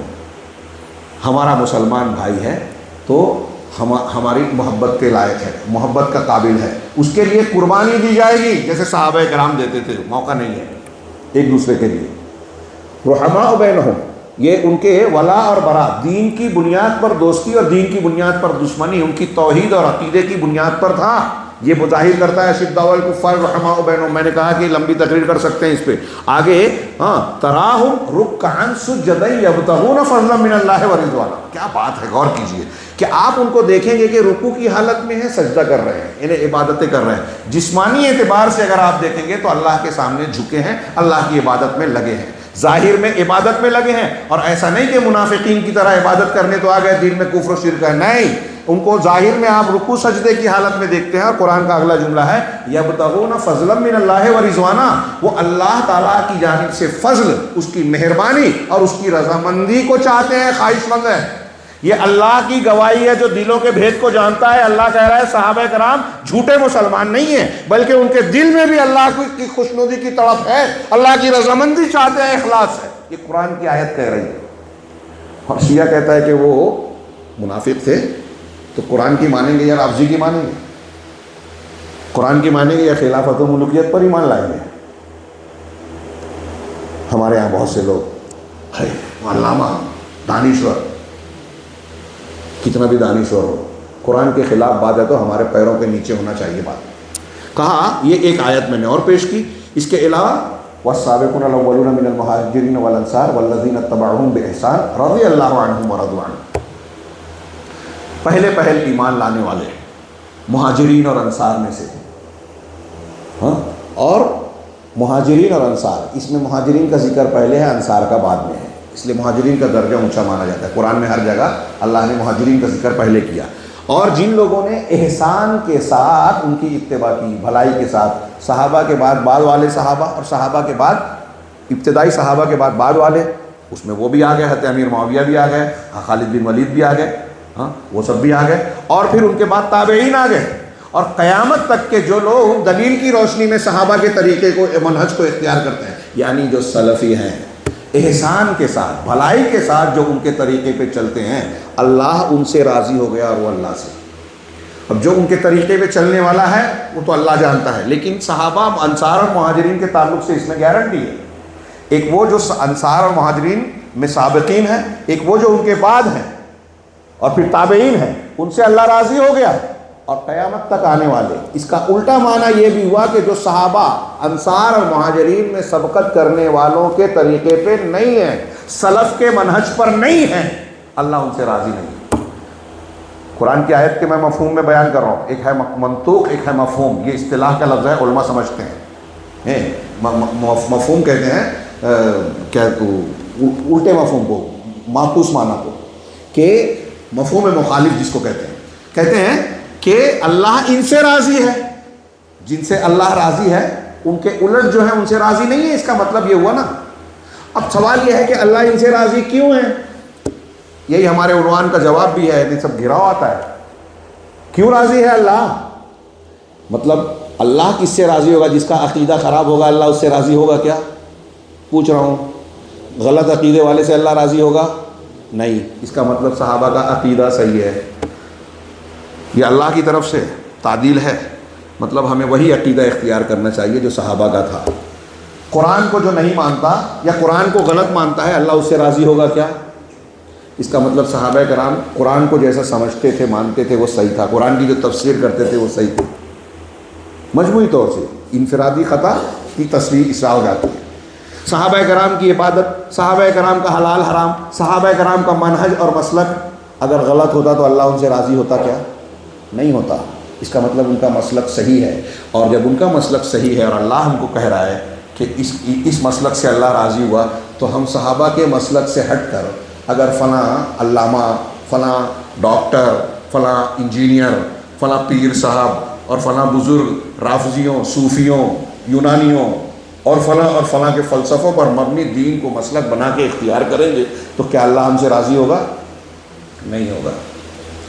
تو کتنا بھی شور بالا، بہت تعداد ہو، ایک تقریر کرنے بیٹھتے ہیں یا ایک اسپیچ آتی ہے تو ان کو 1 کروڑ لوگ سنتے ہیں، لیکن اگر اللہ صحابہ کے طریقے سے ہٹ کے وہ بیان کر رہا ہے تو اللہ اس سے راضی نہیں ہے. یہ ہے معیار قرآن دے رہا ہے ہمیں. اور اسی کی بنیاد پر یہ جو عقیدے کی عبارتیں پڑھی، امام احمد کی، امام طحاوی کی، امام ابن تیمیہ کی، امام بربہاری کی تحریروں کی طرف اشارہ کیا، اور سب عقیدے کی کتابوں میں ملے گا. کسی نے حضرت امام نسائی سے پوچھا کہ اگر امیر معاویہ کو کوئی برا بھلا کہتا ہے تو آپ اس کے بارے میں کیا کہتے ہیں؟ تو وہ کہتے ہیں کہ امیر، صحابہ کرام اسلام کے قلعے کے سمجھ لیجیے کہ دیواریں ہیں، اور امیر معاویہ بھی. یہ دیکھیے کہ امیر معاویہ تو کہا انما الاسلام کدار، کہ اسلام یہ امام نسائی ابو عبد الرحمن نسائی سے پوچھا گیا کہ معاویہ کے بارے میں کیا کہنا ہے، تو انہوں نے کہا کہ انما الاسلام کدار، اسلام ایک گھر ہے، گھر کی طرح ہے، لہا باب، اس کا ایک لہا باب، اس کا ایک دروازہ ہے، فباب الاسلام ہے، فباب الاسلام الصحابہ، اسلام کے دروازے صحابہ ہیں. آپ کو اسلام میں داخل ہونا ہے تو صحابہ کے ذریعے سے جانا پڑے گا. فمن آذ الصحابہ انما اراد الاسلام، جس نے صحابہ کو تکلیف دی، صحابہ پر الزام تراشی کی. بہت غور سے سنیے. اور ہمارے ارد گرد جو لوگ صحابہ پر انگلیاں اٹھا رہے ہیں، کیچڑ اچھال رہے ہیں، وہ اس جملے میں دیکھیں کیا ہے وہ، کہ جس نے صحابہ کو نشانہ بنایا، تکلیف دی، تو اس نے اسلام کو نشانہ بنایا. اس کا ارادہ، ٹارگٹ اسلام ہے، صحابہ نہیں ہے، اسلام ہے. کمن نقر البابا یرید دخول الدار، ایسے ہی جیسے کوئی آدمی دروازے کو دستک دیتا ہے اور چاہتا ہے کہ گھر میں داخل ہو، تو صحابہ کو برا بھلا کہنے والا اس گھر کو برا بھلا کہہ رہا ہے، یعنی اسلام کو، ان کے گھر کو. فمن اراد معاویہ فانما اراد الصحابہ، تو جس نے معاویہ کو نشانہ بنایا رضی اللہ عنہ، امام معاویہ امیر معاویہ کو جس نے نشانہ بنایا، اس نے صحابہ کرام کو نشانہ بنایا، صحابہ کرام کو ٹارگٹ کیا ہے، اور جو صحابہ کو ٹارگٹ کر رہا ہے وہ اسلام کو ٹارگٹ کر رہا ہے. یہ تہذیب الکمال میں یہ نقل کیا ہے یہ روایت. تو ان اقوال کو میں عرض کر رہا تھا کہ قرآن حدیث کی ایک آیت اور پیش کر دو. سورہ بقرہ بھی آپ نے بہت بار سنی ہے. اللہ تعالیٰ نے فرمایا فَإِنْ آمَنُوا بِمِثْلِ مَا آمَنْتُمْ بِهِ فَقَدِ اهْتَدَوْا، اگر لوگ بھی ویسے ہی ایمان لے آئیں جیسے تم ایمان لائے. کون تم؟ اللہ تعالیٰ نے جس وقت قرآن کی آیت اتاری تو کس سے خطاب کر رہا ہے اللہ؟ کہ یہ یہودی، یہ غیر مسلم اگر ویسے ایمان لائیں جیسے تم لائے ہو، تم سے مراد صحابہ کرام، جیسے تم ایمان لائے ہو، فقد اہتدوا، قرآن ہے یہ، قرآن غور کیجیے، اللہ کا کلام. تو جیسے تم ایمان لائے ہو، اگر یہ لوگ بھی ویسے ہی مومن ہو جائے نا تو ہدایت والے ہو جائیں گے. اس کا مطلب صحابہ کرام ہدایت پر تھے کہ نہیں تھے؟ اور اللہ قرآن میں معیار بنا کے پیش کر رہا ہے کہ ایمان والا بننا ہے تو ویسے ایمان لاؤ جیسے صحابہ ایمان لائے، تبھی تم ہدایت والے ہوگے. ہاں، قرآن کی اور بھی آیتیں، اور یہ آیت بتاتی ہے کہ صحابہ سب کے سب ہدایت پر تھے. اب کوئی اگر ان کو غلط کہہ رہا ہے تو وہ خود غلط ہے، اس لیے کہ وہ قرآن کو غلط کہہ رہا ہے. کوئی ان کو غلط کر رہا ہے تو وہ قرآن کا انکار کر رہا ہے. کوئی ان کے عقیدے کو غلط کہہ رہا ہے تو وہ قرآن کو غلط کہہ رہا ہے، قرآن کو نہیں مانتا. ایک آیت اور ایڈ کر لیجیے، وَمَن يُشَاقِقِ الرَّسُولَ مِن بَعْدِ مَا تَبَيَّنَ لَهُ الْهُدَىٰ وَيَتَّبِعْ غَيْرَ سَبِيلِ الْمُؤْمِنِينَ نُوَلِّهِ مَا تَوَلَّىٰ وَنُصْلِهِ جَهَنَّمَ. 15 منٹ ہے نا، کہ جو شخص رسول کی مخالفت کرے حق کے واضح ہو جانے کے بعد، قرآن حدیث آ گئی ہے، حقائق واضح ہو گئے ہیں، لیکن اب اس کو نہ مان کے رسول کے خلاف جا رہا ہے. بتا رہے ہیں کہ عید میلاد النبی اللہ کے رسول صلی اللہ علیہ وسلم نے نہیں بتائی. آپ کی حیات طیبہ میں کئی بار 12 ربیع الاول اور 9 ربیع الاول آیا، کبھی آپ نے نہیں منائی. 15 شعبان نہیں منائی، صحابہ نے نہیں منائی، لیکن بندہ مانتا ہی نہیں ہے اور کہتا ہے رسول سے محبت کرتا ہوں، اور رسول کے طریقے پہ نہیں چلتا، رسول کے علاوہ دوسروں کے طریقے پہ چلتا ہے. تو ہدایت آ گئی ہے کہ یہ قرآن ہے، یہ حدیث ہے، یہ اللہ کے رسول صلی اللہ علیہ وسلم کی حیات طیبہ ہے، لیکن اس پر نہ چل کے دوسری چیزوں پر چل رہا ہے. ایسے سب عقیدے میں بھی، عمل میں بھی اللہ کے رسول کہتے ہیں اللہ عرش پر مستوی ہے، یہ کہتا ہے نہیں، اللہ ہر جگہ ہے. اللہ ہر جگہ علم کے ساتھ ہے، احاطے کے ساتھ ہے، قدرت کے ساتھ ہے، لیکن بذات اللہ عرش پر مستوی ہے. اس کی علماء نے کہا کہ کم و بیش 1000 دلیلیں ہیں، 1000 قرآن حدیث کی. بندہ نہیں مان رہا ہے، صوفی ہے کہتا ہے اللہ ہر جگہ ہے. ڈاکٹر اسرار کہتے ہیں اللہ ہر چیز میں، آپ میں بھی ہے، مجھ میں بھی ہے، اس میں بھی ہے. جیسے ہندو کے شنکر آچاریہ جو پرانے گزرے ہیں، ان کا عقیدہ تھا ہر چیز میں پرماتما ہے. یہ وحدت الوجود ہے، اور وحدت الوجود شرک اور کفر کی سب سے گھناؤنی شکل ہے.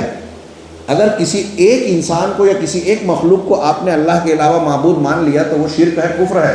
اور وحدت الوجود کا ماننے والا تو ہر چیز میں اللہ مانتا ہے. وہ کہتے ہیں کہ ہندو جس بت کو پوجتا ہے اس میں بھی اللہ ہے. اور ہمارے ڈاکٹر اسرار صاحب، جن کی آج بہت سے اہل حدیث نوجوان تقریریں سنتے ہیں، لائک کرتے ہیں، پسند کرتے ہیں، بہت اچھا درس دیتے ہیں، اچھا دیتے ہیں، وحدت الوجود کو مانتے ہیں. انتہائی سڑا ہوا عقیدہ ہے، دنیا کا سب سے خطرناک شرک ہے وحدت الوجود. اللہ کے گھر میں پوری ذمہ داری سے بول رہا ہوں. ابن عربی کا عقیدہ ہے، اور ہمارے ہندوستان پاکستان میں بہت سارے لوگ اپنے آپ کو توحید والا بھی کہتے ہیں، اور ابن عربی کے اس عقیدے کو صحیح کہتے ہیں. ابن عربی کو شیخ اکبر کہتے ہیں. ہاں، علامہ امام ذہبی کہتے ہیں کہ اگر ابن عربی کی کتابوں میں شرک اور کفر نہیں ہے تو دنیا میں شرک اور کفر ہے ہی نہیں. اس سے بڑھ کر کہا، اور اس کو صحیح بول رہے ہیں. ڈاکٹر اسرار ابن تیمیہ کا رد کر رہے ہیں، جنہوں نے ابن عربی کا رد کیا ہے، وحدت الوجود کا رد کیا. عالم نہیں ہے نا وہ، لا الہ الا اللہ ہی نہیں سمجھا. بہت پھر سے جملہ بول رہا ہوں، لا الہ الا اللہ جس کو پڑھ کے آدمی اسلام میں داخل ہوتا ہے، جس کو سمجھے مانے بغیر آپ جنت میں کوئی انسان نہیں جا سکتا، جہنم سے بچ نہیں سکتا. ڈاکٹر اسرار نے، مولانا ابوالعلا مودودی صاحب نے، اور دوسرے جو بڑے بڑے ان کے علماء ہیں، انہوں نے یا تو اس کو الٹ دیا یا سمجھا ہی نہیں، ادھورا سمجھا. دوسری چیزوں کی بات چھوڑیے کتنا اہم ہے. اب میں جو کہہ رہا ہوں اگر یہ صحیح ہے تو سوچئے کتنے لوگ ان لوگوں کے پیچھے چل رہے ہیں اور ان کی غلط باتوں کو صحیح اور دین مان رہے ہیں. تو ماننا ہے اگر آپ کو بچاؤ کرنا ہے تو جو سیف سائیڈ ہے دین کی وہ منہج سلف ہے، صحابہ کا طریقہ ہے. اللہ کے رسول نے فرمایا، اللہ تعالیٰ نے فرمایا جو رسول کی ہدایت کے آ جانے کے بعد رسول کی مخالفت کرے اور مومنوں کے راستے سے ہٹ کر دوسرے راستے پر چلے، وَيَتَّبِعْ غَيْرَ سَبِيلِ الْمُؤْمِنِينَ. قرآن کی آیت جب نازل ہوئی تو مومنین صحابہ تھے. اللہ کہہ رہا ہے کہ صحابہ کے طریقے سے ہٹ کر کوئی دوسرا راستہ اگر کوئی اختیار کرے گا تو نُوَلِّهِ مَا تَوَلَّىٰ، وہ جس راستے پہ چل رہا ہے ہم اسی پہ چلنے دیں گے. اس کی اصلاح مشکل ہے، جب اللہ توفیق نہیں دے گا تو ہو ہی نہیں سکتی. وَنُصْلِهِ جہنم، اور اسے جہنم میں ڈال دیں گے. بھیانک عذاب، موت کو پکارے گا، موت نہیں آئے گی، ہم اسے جہنم میں ڈال دیں گے. کسے؟ جو صحابہ کے طریقے سے ہٹے گا. تو یہ چھوٹی بات ہے. اگر ہم چاہتے ہیں کہ ہم کو جنت ملے، ہمارے بچے جہنم میں نہ جائیں، ہم بھی جنت میں جائیں بچے بھی، تو ان کو یہ سکھانا ہوگا کہ جنت کا راستہ سلف کا، صحابہ کا طریقہ ہے. اور کیوں ہے؟ اس لیے کہ اللہ رب العالمین نے اس کی تعریف کی. اللہ کے رسول نے کہا سب سے بہتر زمانہ میرا ہے. اللہ کے رسول نے کہا ان میں سے کسی کو گالی نہ دو. اللہ کے رسول صلی اللہ علیہ وسلم نے فرمایا کہ وہ جنت میں جانے والے ہیں فلاں اور فلاں اور فلاں.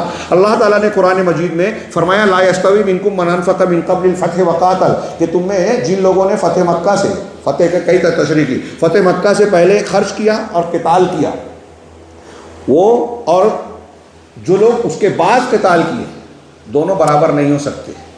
جن لوگوں نے فتح سے پہلے قتال کیا اور اللہ کے راستے میں خرچ کیا ان کا درجہ اونچا ہے. صحابہ میں جو فتح سے پہلے مسلمان ہوئے، قتال کیا، ان کا درجہ اونچا ہے، اور جو بعد میں ہے ان کا درجہ. لیکن دونوں کے بارے میں یہ جملہ یاد رکھیے گا، ہر نوجوان یاد کر لے، حفظ کر لے، رٹ لے.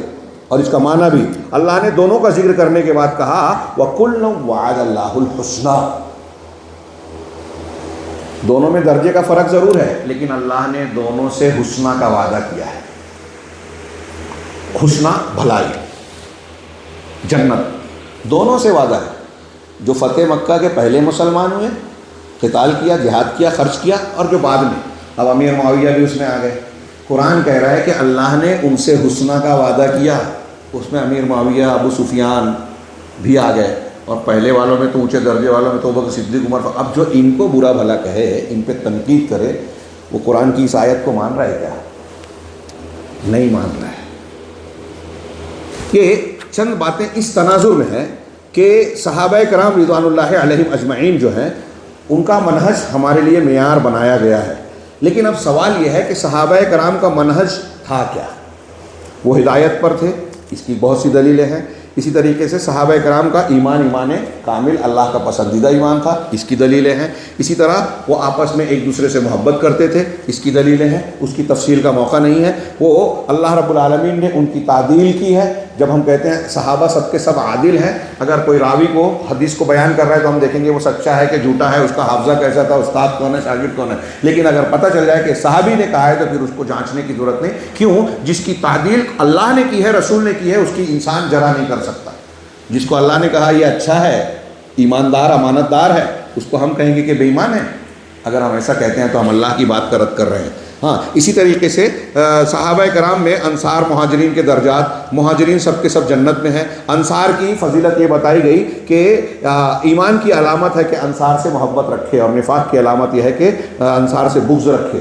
یہ مسند احمد، بخاری، مسلم اور یہ کئی کتابوں میں ہے، حدیث کی کتابوں میں. اسی طرح بدری صحابہ کی تعریف کی گئی. صحابہ کی اتباع کو قیامت تک کے لیے اللہ تعالیٰ نے ہمارے لیے میزان بنا دیا. اللہ کے رسول صلی اللہ علیہ وسلم نے کہا کہ 73 فرقے ہوں گے نجات پانے، سب جہنم کے راستے پہ ہوں گے سوائے ایک کے. اکثریت غلط ہوگی. ہمارے لوگ بولتے اتنے لوگ غلط ہے کیا؟ اللہ کے رسول نے کہا اتنے لوگ غلط ہیں، 72 غلط ہوں گے، ایک صحیح ہوگا جو جنت کے راستے پہ. کون ہوگا؟ آپ حدیث جانتے ہیں، ما انا علیہ واصحابی، جس پر میں ہوں، یعنی اللہ کے رسول. وہ سنت ہے، حدیث ہے، اس کو ماننے والے اہل سنت، اہل حدیث. اور میرے صحابہ، یہ صحابہ جماعت ہے، اہل السنہ والجماعہ. اس حدیث سے نکلا ہے یہ نام. بدعتیوں کے مقابلے میں اہل حدیث کو، اہل حق کو اہل السنہ کہا جاتا ہے، جیسے ان کو اہل بدعت کہا جاتا ہے. کچھ لوگوں کو اس پہ بھی اعتراض ہوتا ہے، علم ہے نہیں اور علم کی باتیں کرنا چاہتے ہیں، اس لیے ایسی عجیب باتیں کہتے ہیں. تو یہ صحابہ کرام سے متعلق ہمارا یہ ذکر ہے کہ یہ سب کے سب خیر پر تھے. لیکن صحابہ کرام کی یہ فضیلت کیوں تھی، ان کا موقف کیا تھا؟ ہاں وقت بہت کم ہے جی، ہاں میں 10 منٹ لیتا ہوں انشاءاللہ۔ کہ پہلی چیز یہ کہ صحابہ کرام کے اندر اخلاص تھا، اللہ پر بھروسہ تھا، ہاں اللہ کے رسول صلی اللہ علیہ وسلم کی اتباع، توکل، صبر و ثبات، ہاں اللہ اور رسول کے حکم پر سب کچھ قربان اور نچھاور کر دینے کا جذبہ، اللہ اور رسول سے سب سے زیادہ محبت، اللہ اور رسول کی بات آ جانے کے بعد اپنے دماغ کی بات، فلاں اور فلاں کی بات سے قرآن حدیث کا معارضہ نہیں کرتے تھے کہ قرآن آ گیا، اللہ کے رسول کی حدیث آ گئی تو میری سمجھ میں نہیں آیا، ایک صحابی بھی نہیں کہے گا میری سمجھ میں نہیں آ رہا ہے۔ اتنے بڑے بزرگ تو یہ کہتے تھے، لوگ کیا کہیں گے، ہمارے یہ بڑا ایک مسئلہ آج کل چلتا ہے، لوگ ایسا کہتے ہیں تو لوگ تو بہت کچھ کہتے ہیں، لوگ کی مت دیکھیے، اصول دیکھیے، حالات دیکھیے۔ ہمارے یہاں بھی اب لوگ کہتے ہیں، اب لوگ کیا عالم ہیں؟ ہاں تو لوگ تو عالم کو جاہل اور جاہل کو عالم بنا کے پوج رہے ہیں، جاہلوں کے پیچھے چل رہے ہیں، ان کو لائک کرتے ہیں، علماء کو ان لائک کرتے ہیں، سعودی عرب کی تنقید کرتے ہیں جو توحید کو پھیلا رہا ہے پوری دنیا میں، جس کے ملک میں خود مانتے ہیں بدعتی لوگ کہ وہاں شرک بدعت نہیں ہے کھلے طور پہ، اور جہاں قبر پرستی ہو رہی ہے، جہاں صوفیت کا اڈا ہے، ترکی میں، ایران میں، جہاں ابوالعلو فیروز کی قبر پر جشن منایا جاتا ہے جس نے حضرت عمر کو شہید کیا تھا، اس کو لوگ پوج رہے ہیں، بنا رہے ہیں، اس کو بتاتے ہیں اسلام کا ہیرو ہے، وہ اسرائیل پر حملہ کرے گا؟ کبھی نہیں، کبھی کرے گا تو دکھاوا، سمجھ لینا دھوکہ ہے، چال ہے، دھوکہ دینے کی کوشش ہے۔ چنانچہ پہلی بات کہ صحابہ کرام اللہ اور اس کے رسول کی اطاعت کرتے تھے۔ یہ چند 2-3 اصول بتا رہا ہوں چند تھوڑے سے وقت میں۔ صحابہ کا منہج طریقہ کیا تھا؟ اللہ اور اس کے رسول کی اطاعت کرتے تھے۔ قرآن حدیث کی دلیل آ جانے کے بعد ایک صحابی کا یہ طریقہ نہیں ملے گا کہ وہ یہ کہے کہ میری سمجھ میں نہیں آتا، بھول گیا ہو یا اس کے مقابلے میں کوئی معارض ہو، الگ بات ہے، لیکن حدیث رسول آ گئی تو اس پر سر جھکا دیتا، اس کا معارضہ اپنی عقل سے نہیں کرتا، اس کا رد کسی کے قول سے نہیں کرتا۔ اس کی کتنی دلیلیں دیکھ، اس بات کی دلیل میں پورے صحابہ کرام کی زندگی میں، حیات طیبہ میں آپ دلیلوں کو، مثالوں کو جمع کریں تو آپ کو موٹی کتاب تیار کرنا پڑے گی۔ سیدنا ابوبکر صدیق رضی اللہ تعالیٰ عنہ کو دیکھیے، ہاں کہ وہ کہتے ہیں کہ جب ان سے کہا گیا کہ حضرت اسامہ رضی اللہ تعالیٰ عنہ کا جو لشکر بنایا تھا حضرت اللہ کے رسول نے اور بھیجا تھا، وہ کچھ دور جا کے پڑاؤ ڈالا، اللہ کے رسول کی وفات ہو گئی، تو وہیں رکا ہوا تھا۔ ان کے آپ کی وفات کے بعد لوگوں نے کہا، ابوبکر صدیق خلیفہ بن گئے، تو لوگوں نے کہا کہ جیش اسامہ کو واپس بلا لو، حضرت اسامہ رضی اللہ تعالیٰ عنہ کا لشکر مت بھیجو، کیونکہ مدینہ خالی ہو جائے گا، مسئلہ ہو جائے گا، نئے نئے لوگ سر اٹھا رہے ہیں، مرتدین، زکوٰۃ کو نہ دینے والے، جھوٹے نبی کے دعویٰ کرنے، جھوٹی نبوت کا دعویٰ کرنے والا مسلمہ کذاب۔ تو حضرت ابوبکر صدیق نے کیا کہا تھا کہ اللہ کی قسم، مجھے اگر مدینہ میں رہتے ہوئے بھیڑیوں اور کتوں نے نوچ بھی لیا تو اس لشکر کو میں روک نہیں سکتا جس کو اللہ کے رسول صلی اللہ علیہ وسلم نے تیار کیا، اس لشکر کو میں نہیں روک سکتا۔ اللہ کے نبی صلی اللہ علیہ وسلم کی حدیث بیان کی ایک صحابی نے، عمران بن حسین نے، کہ حیا صرف خیر لاتی ہے، حیا ایمان کا حصہ ہے۔ مجلس میں ایک آدمی نے کہا کہ صحیح بات ہے، بعض حکماء نے بھی یہ کہا، وہ غصے سے لال ہو گئے۔ ہاں میں اللہ کے رسول صلی اللہ علیہ وسلم کی حدیث پیش کر رہا ہوں اور دوسرے کا قول پیش کر رہا ہے، اس لائق ہے کہ تجھ کو جیل میں ڈال کے کوڑے مارے جائے۔ نبی کی بات آنے کے بعد کسی اور کی تائید میں بھی بات کی ضرورت نہیں ہے۔ ہمارے یہاں لوگ اتنی جرأت کرتے ہیں، یہ صحابہ کا طریقہ ہے، اور آپ کسی مقلد سے، کسی صوفی سے حدیث پیش کرو تو کہتا ہے کہ نہیں ٹھیک ہے حدیث تو ہے لیکن میں میرے عالم سے پوچھوں گا، میرے مولوی صاحب اس کو مانتے کہ نہیں مانتے۔ ہاں مولوی بولے گا تو حدیث مانو گے؟ نہیں، ہمارا معیار یہ ہونا چاہیے کہ حدیث بولے گی تو مولوی کو مانیں گے، حدیث کے مطابق مولوی ہے تو مولوی چلے گا، نہیں تو نہیں چلنا چاہیے، کتنا بھی بڑا ہو، کتنے لوگ بھی لائک کرتے ہو۔ یہ صحابہ کا طریقہ ہے کہ اللہ رسول کی بات آ جائے تو پھر اس کا معارضہ کسی سے نہیں کرنا۔ یہ میں نے 1-2 چھوٹی مثالیں دی، آپ بہت سی بات مثالیں جانیں۔ عقیدہ ایک دوسری کہ عقیدہ صحابہ کرام ایمان اور عقیدے کو بنیاد مانتے تھے اور اس سلسلے میں کبھی کوئی نرمی مداہنت نہیں برتتے تھے۔ اب آج تو ہمارے یہاں ابھی میں نے جیسا کہ ابھی بتایا کہ اہل حدیث بھی بول رہے ہیں درگاہ پہ بھی جا رہے ہیں، تعویذ بھی پہن رہے ہیں، پھونک جھاڑ بھی کر رہے ہیں، جادو ٹونا بھی کر رہے ہیں. وہ اہل حدیث نہیں ہے، وہ مسلمان ہی نہیں ہے. جو شرک کرے، جو شرک کرے گا شرک اکبر، اس کا لا الہ الا اللہ ٹوٹ جائے گا. صحابی رسول جندب نے دیکھا کہ ایک آدمی جادو کا مظاہرہ کر رہا ہے، تلوار لے کے آیا، گردن مار دیا. بولے اپنے آپ کو زندہ کر کے بتا جادوگر. یہ کفر ہے، نہیں برداشت کی صحابی. حضرت حفصہ نے کہا کہ یہ جادوگر نہیں ہے، اس کو قتل کر دو.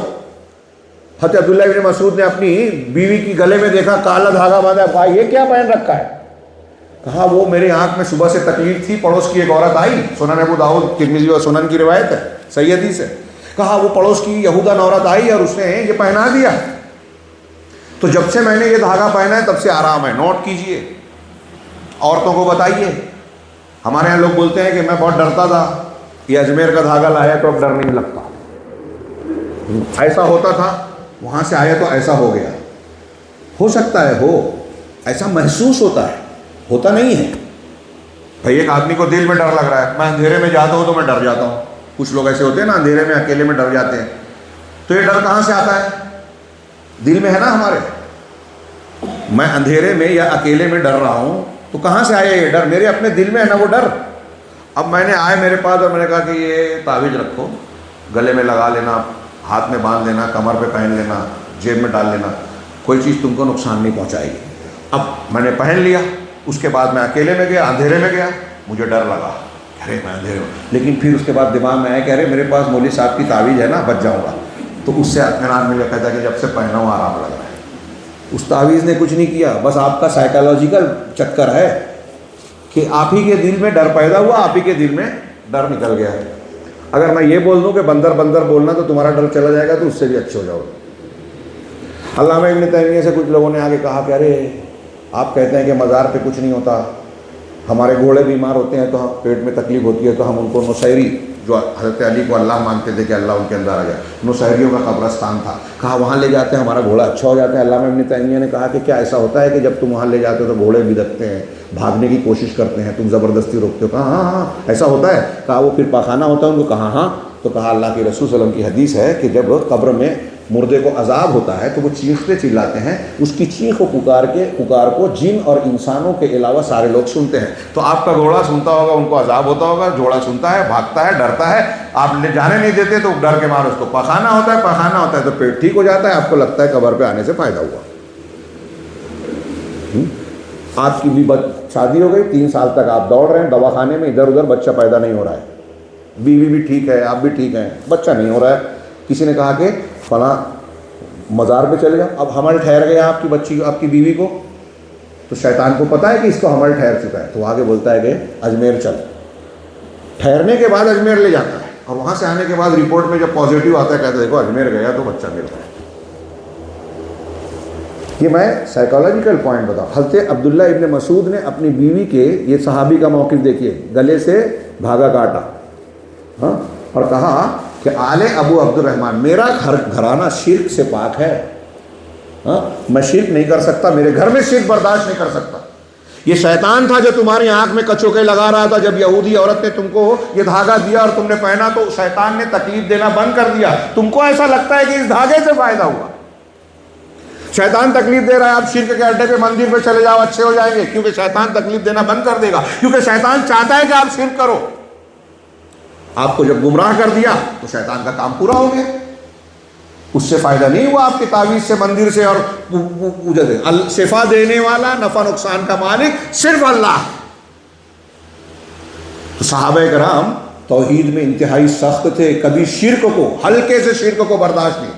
کسی کے ہاتھ میں دیکھا تعویذ پہنی ہے، حضرت حذیفہ نے اس کا دھاگا کاٹا اور قرآن کی آیت پڑھی وَمَا يُؤْمِنُ أَكْثَرُهُم بِاللَّهِ إِلَّا وَهُم مُشْرِكُونَ، کہ اکثر لوگ اللہ پر ایمان رکھنے کے باوجود شرک کرتے ہیں. یہ شرک اکبر کے بارے میں ہے، شرک اصغر کے بارے میں پڑھی. عقیدہ دین ہم کہاں سے لیں گے؟ حضرت عمر فاروق رضی اللہ تعالیٰ عنہ. صحابہ کا طریقہ بتا رہا ہوں، اور دیکھیے کہ کیا ہم یہ مانتے ہیں صحابہ کے طریقے پہ ہیں. گنڈا تعویذ اگر ہم پہن رہے ہیں صحابہ کے طریقے پہ نہیں ہے، شرک کر رہے ہیں، مزار پہ جا رہے ہیں، ان سے استمداد کر رہے ہیں، ان کو وسیلہ لگا کے مانگ رہے ہیں، یہ صحابہ کا عقیدہ نہیں ہے، شرک ہے، شرکیہ طریقہ ہے، کفار مکہ کا طریقہ ہے، گمراہوں کا طریقہ ہے. پڑھیے صحابہ کرام کا، اللہ تعالیٰ کہہ رہا ہے کہ اللہ ویسے ہی ایمان لانا ہے جیسے صحابہ لائے. تو صحابہ مزارات پہ جاتے اس طرح استمداد اور استغاثہ کرتے تھے؟ نہیں کرتے تھے. تعزیہ بنا کے یا حسین کہتے تھے؟ نہیں کہتے تھے. ہاں، وہ تو خود اللہ سے دعا کرتے تھے. اور صحابہ کرام اولیاء کے درجے سے بہت اونچے تھے، وہ اللہ سے مانگتے تھے. ہم کو بھی اللہ سے مانگنا ہے. وہ عقیدہ وہی اختیار کرتے تھے، بابرکت اسی کو مانتے تھے جو اللہ اور رسول نے بابرکت بنایا. کسی بھی شہر کو شریف نہیں بولتے تھے کہ یہ کلیئر شریف ہے، یہ میرٹھ شریف ہے. وہ مکہ شریف اور مدینہ شریف اللہ اور رسول نے بنایا، اسی کو کہتے تھے اللہ اور رسول. حضرت عمر فاروق، بخاری کی حدیث ہے، آپ نے بہت بار سنی ہوگی، حجر اسود کو بوسہ دینے گئے. حجر اسود کو بوسہ دینے گئے تو اس کو خطاب کر کے کہا، بہت بڑا اصول ہے یہ اہل سنت کا، یا حجر.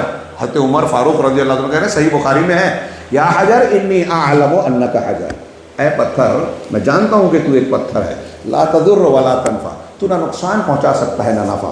ولولا انی رأیت رسول اللہ صلی اللہ علیہ وسلم یقبلک ما قبلتک، اگر میں نے اللہ کے رسول صلی اللہ علیہ وسلم کو تجھے بوسہ دیتے نہیں دیکھا ہوتا تو میں تجھے کبھی بوسہ نہیں لیتا. میں اس لیے چوم رہا ہوں کہ رسول اللہ صلی اللہ علیہ وسلم نے چوما. اب حجر اسود کو رسول نے چوما اس لیے ہم چومتے ہیں. مقام ابراہیم کو آپ نے نہیں چوما، تو جو لوگ چومتے ہیں وہ نبی کے طریقے سے، صحابہ کے طریقے سے ہٹے ہوئے ہیں. جو لوگ کسی اور پتھر کو، کسی مزار کو چومتے ہیں، ہاں، نالین شریفین کی تصویر کو چومتے ہیں، کسی پیر کے ہاتھ کو چومتے ہیں، پیشانی کو، پیر کو چومتے ہیں، چوم رہے ہیں. آج کلپ آ رہی ہے، سجدہ کر رہے ہیں، شرک کر رہے ہیں. وہ صحابہ کرام دیکھیے، حجر اسود کو میں اس لیے چوم رہا ہوں کہ اللہ کے رسول کو دیکھا. اس کا مطلب جہاں نہیں دیکھا ہے، جہاں اللہ کے رسول نے نہیں بتایا نہیں کریں گے. یہ ہے صحابہ کا منہج. ہم اسی چیز کو مقدس مانیں جو اللہ اور رسول نے مقدس بنائی ہے، متبرک مانیں جو اللہ اور رسول نے متبرک بنائی ہے. اور اس کے ساتھ جس کے ساتھ جیسا عمل بتایا ہے ویسا ہی اتنا ہی کریں گے. زیادہ کیا تو بھی گمراہ، نہیں مانا جو ثابت ہے نہیں مانا تو بھی گمراہ. غیب سے متعلق اہل سنت والجماعت یا صحابہ کا طریقہ یہ تھا کہ اللہ اور رسول نے جو کہہ دیا ہم نے مان لیا. اللہ نے اپنے نام بتایا، اسماء و صفات بتائے، جیسے بتایا ہم مانتے ہیں. یہ نہیں کہتے کہ ارے یہ عقل میں نہیں آتی، یہ فلاں چیز نہیں آتی. جو نہیں معلوم ہے اس میں اپنی عقل سے بولنے کی ضرورت نہیں ہے. حضرت بکر صدیق سے کسی نے آ کے پوچھا، وفا کہتا ہوں ابا، قرآن نے کہا کہ ہم نے میوہ بھی دیا، ابا بھی دیا، تو ابا کا کیا مطلب ہے؟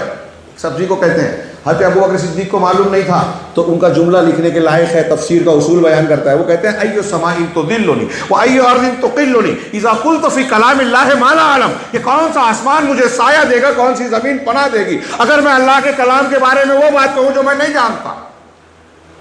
ابو بکر صدیق ایک لفظ کا معنی نہیں جان رہے ہیں تو کہہ رہے ہیں مجھے نہیں معلوم ہے تو میں نہیں بول سکتا، ورنہ بچوں گا نہیں، نہ زمین میں مجھ کو ٹھکانہ ملے گا نہ آسمان میں بچ پاؤں گا. ایک لفظ نہیں معلوم ہے. آج قرآن کے معنی اور مفہوم کو ہمارے یہاں جاہل لوگ جو ابھی عالم بھی نہیں ہیں، سمجھتے بھی نہیں ہیں، عربی بھی نہیں جانتے، ہاں، کوئی انجینئر ہے، کوئی ڈاکٹر ہے، اس کی لال ڈائری پڑھ لیا اور قرآن کی تشریح کرنے بیٹھ گیا، غلط سلط تشریح کر رہے ہیں، غلط عقیدہ بتا رہے ہیں. کتنی بے باکی ہے، یہ صحابہ کے طریقے پہ نہیں ہے. حضرت ابن مسعود کہتے ہیں کہ جب کوئی مجھ سے حلال حرام پوچھتا ہے تو میرے رونگٹے کھڑے ہو جاتے ہیں کہ اگر میں نے غلط بتایا تو اللہ کے یہاں جواب دینا پڑے گا. کہ آج ہمارے یہاں چلا مار کے آدمی آتا ہے، اس سے کوئی سوال کر لے تو سمجھتا ہے کہ میں جواب نہیں دوں گا تو بے عزتی ہو جائے گی، کچھ بھی الٹا سیدھا جواب دیا جائے. میں ایک جماعت کے طنز کے لیے نہیں بول رہا ہوں، یہ ایک حقیقت بتا رہا ہوں کہ لمبا کرتا لمبی داڑھی ہے، کسی نے سوال کر لیا نہیں معلوم ہے تو بولنے سے ڈرتا ہے کہ مجھے نہیں معلوم. صحابہ، تابعین، تابعین، امام مالک، امام شافعی، امام نہیں معلوم ہے تو بولو مجھے نہیں معلوم. اور یہ حضرت ابوبکر صدیق کا میں نے قول بیان کیا. اب ایک یہ جو میں نے بتایا کہ اللہ اور اس کے رسول کی بات کو آ جانے کے بعد کسی کے قول سے، دماغ سے، عقل سے معارضہ نہیں کرتے تھے. حضرت علی نے کہا، بہت مشہور قول ہے کہ اگر دین کی بنیاد رائے اور عقل پر ہوتی، لو کان الدین بالرائے لکان اسفل الخف اولا بالمسح من اعلی، کہ اگر دین کی بنیاد عقل اور شعور پر ہوتی کہ اپنے دماغ سے فیصلہ کرنا ہے تو مجھے یہ سمجھ میں آتا کہ موزے پر جو مسح کرنے کا حکم ہے نیچے کی طرف مسح کرنا چاہیے. نیچے مسح کرنا اوپر مسح کرنے کے مقابلے میں زیادہ لائق ہے. یہ حضرت علی کہہ رہے ہیں. کیوں؟ آپ اور ہم موزہ پہن کے چلتے ہیں تو نیچے کا حصہ میں زیادہ گرد و غبار لگے گا کہ اوپر؟ تو انہوں نے کہا کہ اگر عقل سے سوچتے ہیں تو میرا دماغ یہ کہتا ہے کہ مسا نیچے کرنا چاہیے، لیکن اللہ کے رسول صلی اللہ علیہ وسلم نے کہاں بتایا؟ جی اوپر بتایا۔ حضرت علی کا یہ قول، اور ایسے 20 اقوال صحابہ کے ہم بتا سکتے ہیں۔ حضرت علی کا یہ قول بتا رہا ہے کہ صحابہ کا منہج کیا تھا کہ قرآن حدیث کے سامنے اپنی عقل، اپنی کڈنی، وہ لطیفہ ہے کہ سردار جی نے صحیح جواب دیا، استاد نے تعریف کی تو کہا کہ کڈنی سر،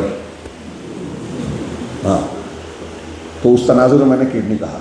تو قرآن حدیث کے مقابلے میں حضرت علی رضی اللہ تعالیٰ نے کہا کہ قرآن حدیث کے مقابلے میں اگر ہماری عقل کچھ اور کہہ رہی ہے تو ہم قرآن حدیث کو نہیں چھوڑیں گے، اپنی عقل کو چھوڑیں گے۔ اور ایک بات، آپ جتنے بھی گمراہ فرقے ہیں دنیا میں، مسلمانوں میں جتنے بھی لوگ گمراہ ہوئے، گمراہی کی 2 بنیادی وجہ علماء نے بیان کی، 2 بنیادی وجہ۔ ایک عقل کو حکم ماننا، اپنی عقل سے ہوا پرستی، ایک ہے اپنے ذوق وجدان کو، ہاں اپنے جذبات کو بنیاد بنانا۔ معتزلہ، جہمیہ، قدریہ، اشاعرہ، یہ جو علم کلام میں جتنے فرقے گمراہ ہوئے وہ عقل کے گھوڑے دوڑا کر یونانیوں کے فلسفے کے پیچھے چل کے عقلی اصول بنائے اور گمراہ ہو گئے۔ صوفیوں کے طریقے پہ چلنے والے جتنے لوگ ہیں انہوں نے ذوق کو اور جذبات کو بنیاد بنایا، قرآن حدیث کے سامنے اس کو اختیار کیا۔ میری سمجھ میں یہ آتا ہے، مجھے یہ روشنی دکھتی ہے، میرے خواب میں یہ دکھا۔ ہاں گمراہی کی یہ 2 بنیادی وجہ ہیں۔ اور ایک تو یہ کہ آدمی ہوائے نفس کی طرف چلے، اپنی خواہشات کو، اور اللہ کے رسول صلی اللہ علیہ وسلم کی حدیث پر اعتراض کرے۔ اللہ کے رسول صلی اللہ علیہ وسلم نے مال غنیمت تقسیم کیا، تو وہ جو خوارج کے بارے میں جو حدیث ہے اس میں ہے کہ بنو خویسرہ کا ایک شخص تھا، اس نے کہا کہ اے اللہ کے رسول آپ نے عدل نہیں کیا۔ غور سے سنیے، یہ آخری بات کہہ رہا ہوں، صحابہ کا منہج بتا رہا ہوں، اور آج ہم کس کے منہج پہ ہیں؟ صحابہ کے نہیں، خارجیوں کے منہج پر ہیں،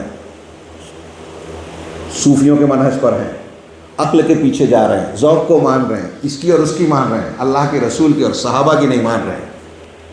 اگر نہیں مان رہے ہیں تو میرے بھائیوں ہم جنت کے راستے پہ نہیں ہیں، لکھ لیجئے، اللہ ہم کو جنت کے راستے پہ چلنے والا بنائے۔ تو اللہ کے نبی صلی اللہ علیہ وسلم نے جب مال غنیمت بانٹ رہے تھے تو اس شخص نے کہا کہ ارے محمد انصاف کرو، آپ نے انصاف نہیں کیا۔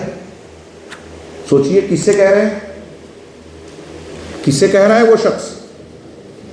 نبی پاک صلی اللہ علیہ وسلم سے، سید المرسلین سے، خاتم النبیین سے، جو اللہ کی طرف سے امین اور کہے گئے، ان کو کہہ رہا ہے کہ انصاف نہیں کیا، آپ عدل کیجئے۔ تو اللہ کے رسول صلی اللہ علیہ وسلم نے کہا کہ ارے اگر میں انصاف نہیں کروں گا، محمد صلی اللہ علیہ وسلم خاتم النبیین سید، اگر میں انصاف نہیں کروں گا تو کون انصاف کرے گا؟ یہ سننا تھا کہ بعض روایتوں میں حضرت عمر اور بعد میں خالد بن ولید کا واقعہ ہے، نام ہے کہ کسی صحابی نے کہا کہ اللہ کے رسول اجازت دیجیے، یہ مسلمان نہیں منافق ہے، میں اس کی گردن مار دوں گا۔ کہا نہیں، میں یہ نہیں چاہتا کہ لوگ یہ کہیں کہ محمد اپنے ساتھیوں کو مارتے ہیں، یعنی اسلام کے بدنام ہونے والا راستہ بند کیا جائے۔ آج ہمارا نوجوان ایسا کام کرتا ہے کہ اسلام بدنام ہوتا ہے، میڈیا چینل والے بہت کچھ چیخ کے چلاتے ہیں۔ خیر، تو جب وہ جانے لگے تو اللہ کے رسول نے کہا کہ اس کی نسل سے ایسے لوگ نکلیں گے جو اسلام سے نکل جائیں گے، قرآن پڑھیں گے لیکن مسلمان نہیں رہیں گے، وہ جو خارجیوں کی علامتیں بیان کی۔ یہاں غور کرنے کی بات یہ ہے، علامہ ابن تیمیہ اور دوسرے علماء نے گمراہی کی ایک بہت بڑی وجہ یہ بیان کی اس حدیث کو پیش کر کے کہ یہ گمراہی کی ایک بڑی وجہ ہے کہ رسول کے فیصلے پر عدم اطمینان کا اظہار کرنا اور اس پر اعتراض کرنا، حدیث پر اعتراض کرنا۔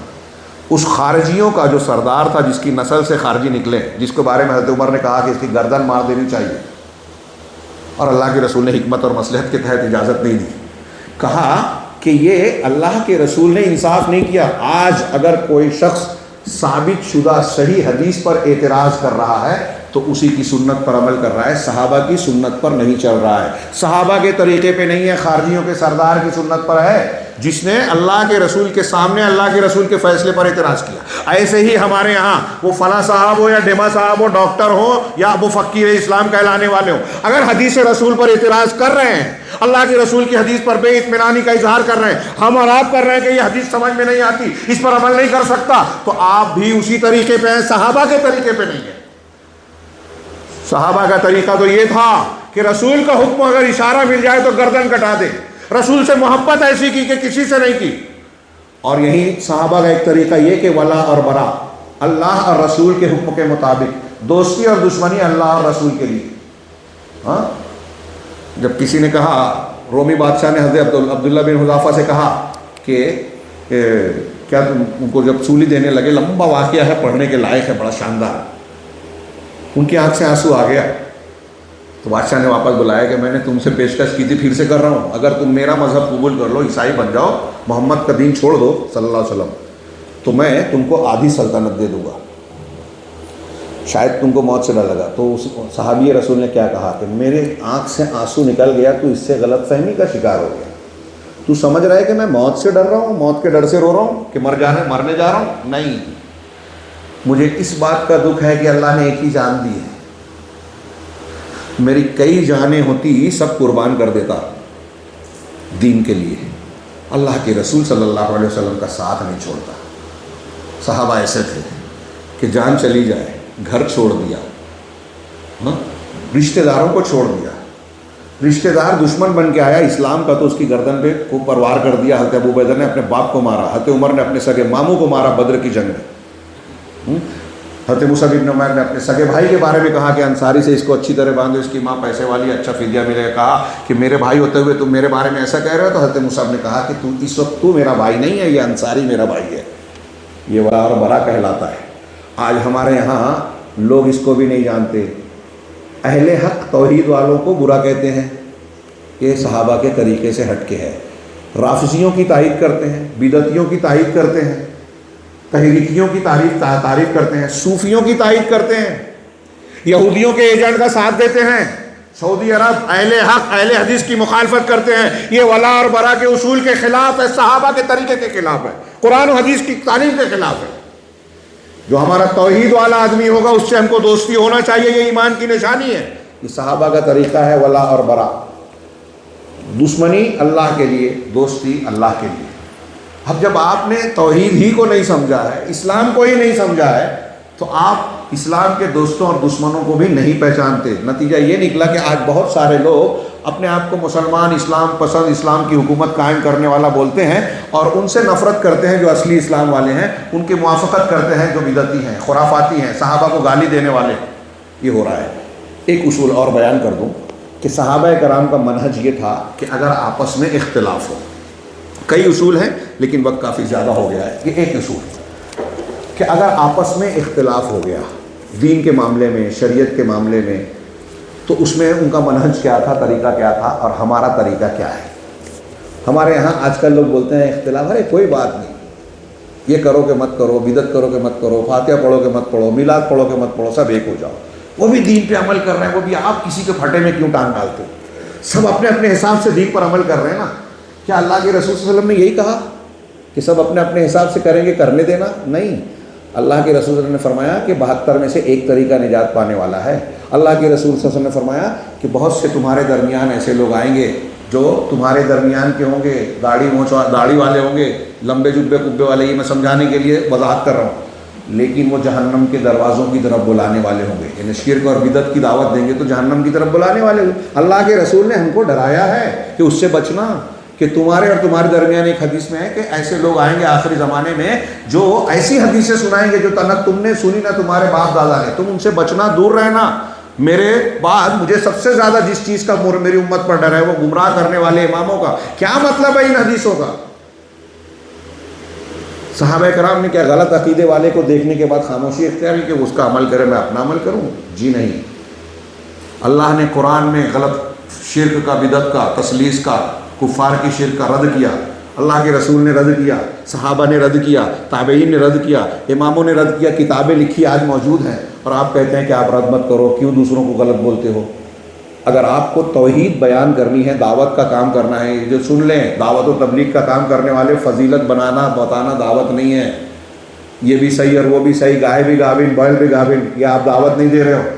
آپ کو بولنا پڑے گا کہ یہ توحید ہے، یہ شرک ہے. جس کو یہ جرت نہیں ہے کہ شرک کو شرک کر کے کہہ کے رد کرے، وہ نبی کے طریقے پہ چلنے کی جرت اس کے اندر نہیں ہے، ہمت نہیں ہے. گھر میں بیٹھے اپنے آپ کو دائی نہ بولے. آپ کے اندر جو طاقت ہے وہی کرو. اگر جتنے انبیاء کو دیکھ لیجئے قرآن میں، جب انہوں نے کہا اللہ کی عبادت کرو تو ساتھ میں کیا کہا؟ شرک مت کرو۔ مطلب اس کا حکم دینا ہے تو اس سے منع کرنا ہے، ہمارے اندر یہ کرنا ہے اور یہ نہیں کرنا ہے، دونوں کو حکم دینا ہے۔ تو میں ایک بات کو ختم کروں کہ اللہ صحابہ کا طریقہ یہ ہے کہ اگر اختلاف ہو جائے، آپ کچھ کہہ رہے ہیں میں کچھ کہہ رہا ہوں، تو فیصلہ کیسے ہوگا؟ قرآن کی آیت کے حکم کے مطابق صحابہ کرام کہتے تھے فَإِن تَنَازَعْتُمْ فِي شَيْءٍ فَرُدُّوهُ إِلَى اللَّهِ وَالرَّسُولِ إِن كُنتُمْ تُؤْمِنُونَ بِاللَّهِ وَالْيَوْمِ الْآخِرِ۔ اگر کسی معاملے میں تمہارا اختلاف ہو جائے تو تم اسے اللہ کی طرف لوٹاؤ اور رسول کی طرف لوٹاؤ۔ اب اللہ اور رسول کی طرف کیسے لوٹائیں گے؟ جی آج ہم کیسے لوٹائیں گے؟ قرآن اور سنت، بہت اچھے، جزاک اللہ۔ اللہ کی طرف لوٹاؤ یعنی اللہ کے کلام کی طرف، رسول کی طرف لوٹاؤ یعنی رسول کی سنت کی طرف۔ اب یہیں یہ سوال اٹھا کہ قرآن اور حدیث محفوظ ہے نا؟ جو لوگ کہتے ہیں کہ حدیثیں محفوظ نہیں ہیں، گارنٹی والی نہیں ہے، تو اس کا مطلب قرآن کی آیت بیکار ہے۔ جب حدیثیں ہیں ہی نہیں تو لوٹائیں گے کیسے حدیث کی طرف؟ اس کا مطلب حدیثیں ہیں، اور اس کا یہ بھی مطلب ہے کہ قرآن اور حدیث میں ہمارے جھگڑوں کا حل ہے، اختلافات کا حل ہے، مشکل کا حل موجود ہے۔ اگر حل موجود نہیں ہوتا تو اللہ یہ کہتا نہیں کہ اگر جھگڑا ہو تو اختلاف کو حل کرو۔ اللہ نے یہ نہیں کہا کہ تم اپنے راستے وہ اپنے راستے۔ اللہ نے کہا کہ خلفائے راشدین کا طریقہ، میرے بعد جو زندہ رہے گا وہ اختلافات کو دے گا۔ اِنَّهُ مَن يَعِشْ مِنكُم بَعْدِي، یہ حدیث آپ سنیں، میرے بعد جو زندہ رہے گا فَسَيَرَى اخْتِلَافًا كَثِيرًا، بہت سارا اختلاف دیکھے گا۔ تو اللہ کے رسول نے یہ نہیں کہا کہ کسی امام کا ہاتھ پکڑ لینا، کسی پیر کے ہاتھ پر بیعت کر لینا، فلاں مسلک اور فلاں دانشور اور ڈاکٹر کے پیچھے چلنا، نہیں۔ آپ نے کہا فَعَلَيْكُمْ بِسُنَّتِي، میری سنت کو پکڑ لینا، میرے خلفائے راشدین صحابہ کی سنت کو، اور نئی نئی چیزوں سے بچنا۔ آپ نے قیامت تک کے مسائل کا حل ہمیں آپ کو بتا دیا، ہم نہ ماننا چاہیں پڑھنا چاہیں تو الگ بات۔ تو صحابہ کا طریقہ کیا ہے اب اختلاف میں؟ کہ تو تیرے مسلک پہ عمل کرنا، میرے مسلک پہ عمل کرو، نہیں۔ صحابہ کرام کا طریقہ یہ ہے کہ دیکھیں دلیل کس کے پاس ہے، جس کی دلیل ہو اس کی بات کو دونوں مان لے ہوئے۔ کتنی مثالیں دے میں؟ ہاں 50 مثالات۔ اللہ کے رسول صلی اللہ علیہ وسلم کے بعد آپ دیکھیں گے وفات ہوئی، کہا کہ دفن کہاں کیا جائے گا؟ اللہ کے رسول صلی اللہ علیہ وسلم کی حدیث صحابہ کو سنائی گئی کہ نبی صلی اللہ علیہ وسلم نے فرمایا کہ نبی کی جہاں وفات ہوتی ہے وہیں تدفین ہوتی ہے۔ مسئلہ حل ہو گیا، اختلاف ختم، سب متفق ہو گئے، اختلاف ہوا ختم۔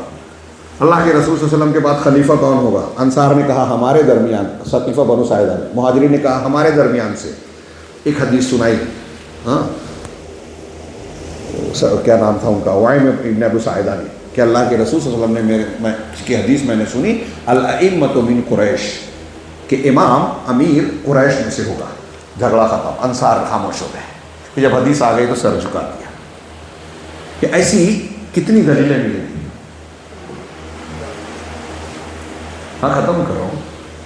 اللہ کے نبی صلی اللہ علیہ وسلم طاعون کی وبا پھیلی، بخاری میں روایت ہے، حضرت عمر نے مشورہ کیا، انصار و مہاجر میں علماء صحابہ سے، علماء سے مشورہ کرتے تھے صحابہ کہ وہاں شہر میں جانا چاہیے کہ نہیں جانا چاہیے، تو کچھ نے کہا جانا چاہیے، کچھ نے کہا نہیں جانا چاہیے، کہا اللہ کی تقدیر سے کیوں بھاگے، چلو شہر میں، کچھ نے کہا کہ نہیں تدبیر بھی اختیار کرنا چاہیے۔ یہ بحث چل رہی تھی کہ حضرت عبد الرحمن بن عوف آئے، تشریف لائے اور کہا کہ اس بارے میں میرے پاس علم ہے۔ دیکھیے حدیث کو علم کہا، وہ کیا ہے؟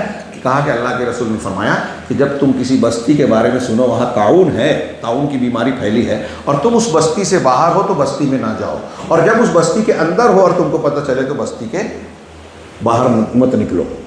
حدیث سنی، جھگڑا ختم۔ یعنی قرآن اور حدیث میں فیصلہ جو آ جاتا اس کے سامنے صحابہ کرام سر جھکا دیتے۔ ہمارے ہاں جس کا جو اختلاف ہے، جس کا جو مسلک ہے، غلط عقیدہ ہے، قرآن حدیث سناؤ پھر بھی ماننے کو تیار نہیں ہے۔ اس کا مطلب ہم صحابہ کے طریقے پہ نہیں ہیں۔ اللہ رب العالمین سے دعا ہے کہ وہ ہمیں صحیح دین کی سمجھ عطا فرمائے اور اسے اپنے عمل اور عقیدے میں اختیار کرنے کی توفیق دے، اور اس کی برکت سے دنیا اور آخرت میں کامیابیوں سے نوازے، ہر قسم کے فتنے سے محفوظ رکھے۔ میں اللہ رب العالمین کا شکر گزار ہوں کہ آج ہمیں یہ موقع عنایت فرمائے کہ دین کی کچھ باتیں کہیں، اور اللہ کے بعد یہاں کے ذمہ داروں اور آپ تمام حاضرین کا بھی شکر گزار ہوں کہ دین کے نام پر اتنی تھوڑی باتیں لمبی اور وقت زیادہ ہو گیا، پھر بھی آپ نے سنا، اور ہم یہ دعا کریں گے کہ یہ جو ہم نے سنا ہے، سنایا ہے، پروردگار اس میں اخلاص دے، اور جیسے ہم لوگوں نے دین کو سمجھنے کے لیے اپنے آپ کو یہاں اکٹھا کیا، ایسے ہی رب العالمین ہمیں جنت الفردوس میں اکٹھا کرے۔ وآخر دعوانا ان الحمد للہ رب العالمین وصلی اللہ علیہ نبینا محمد۔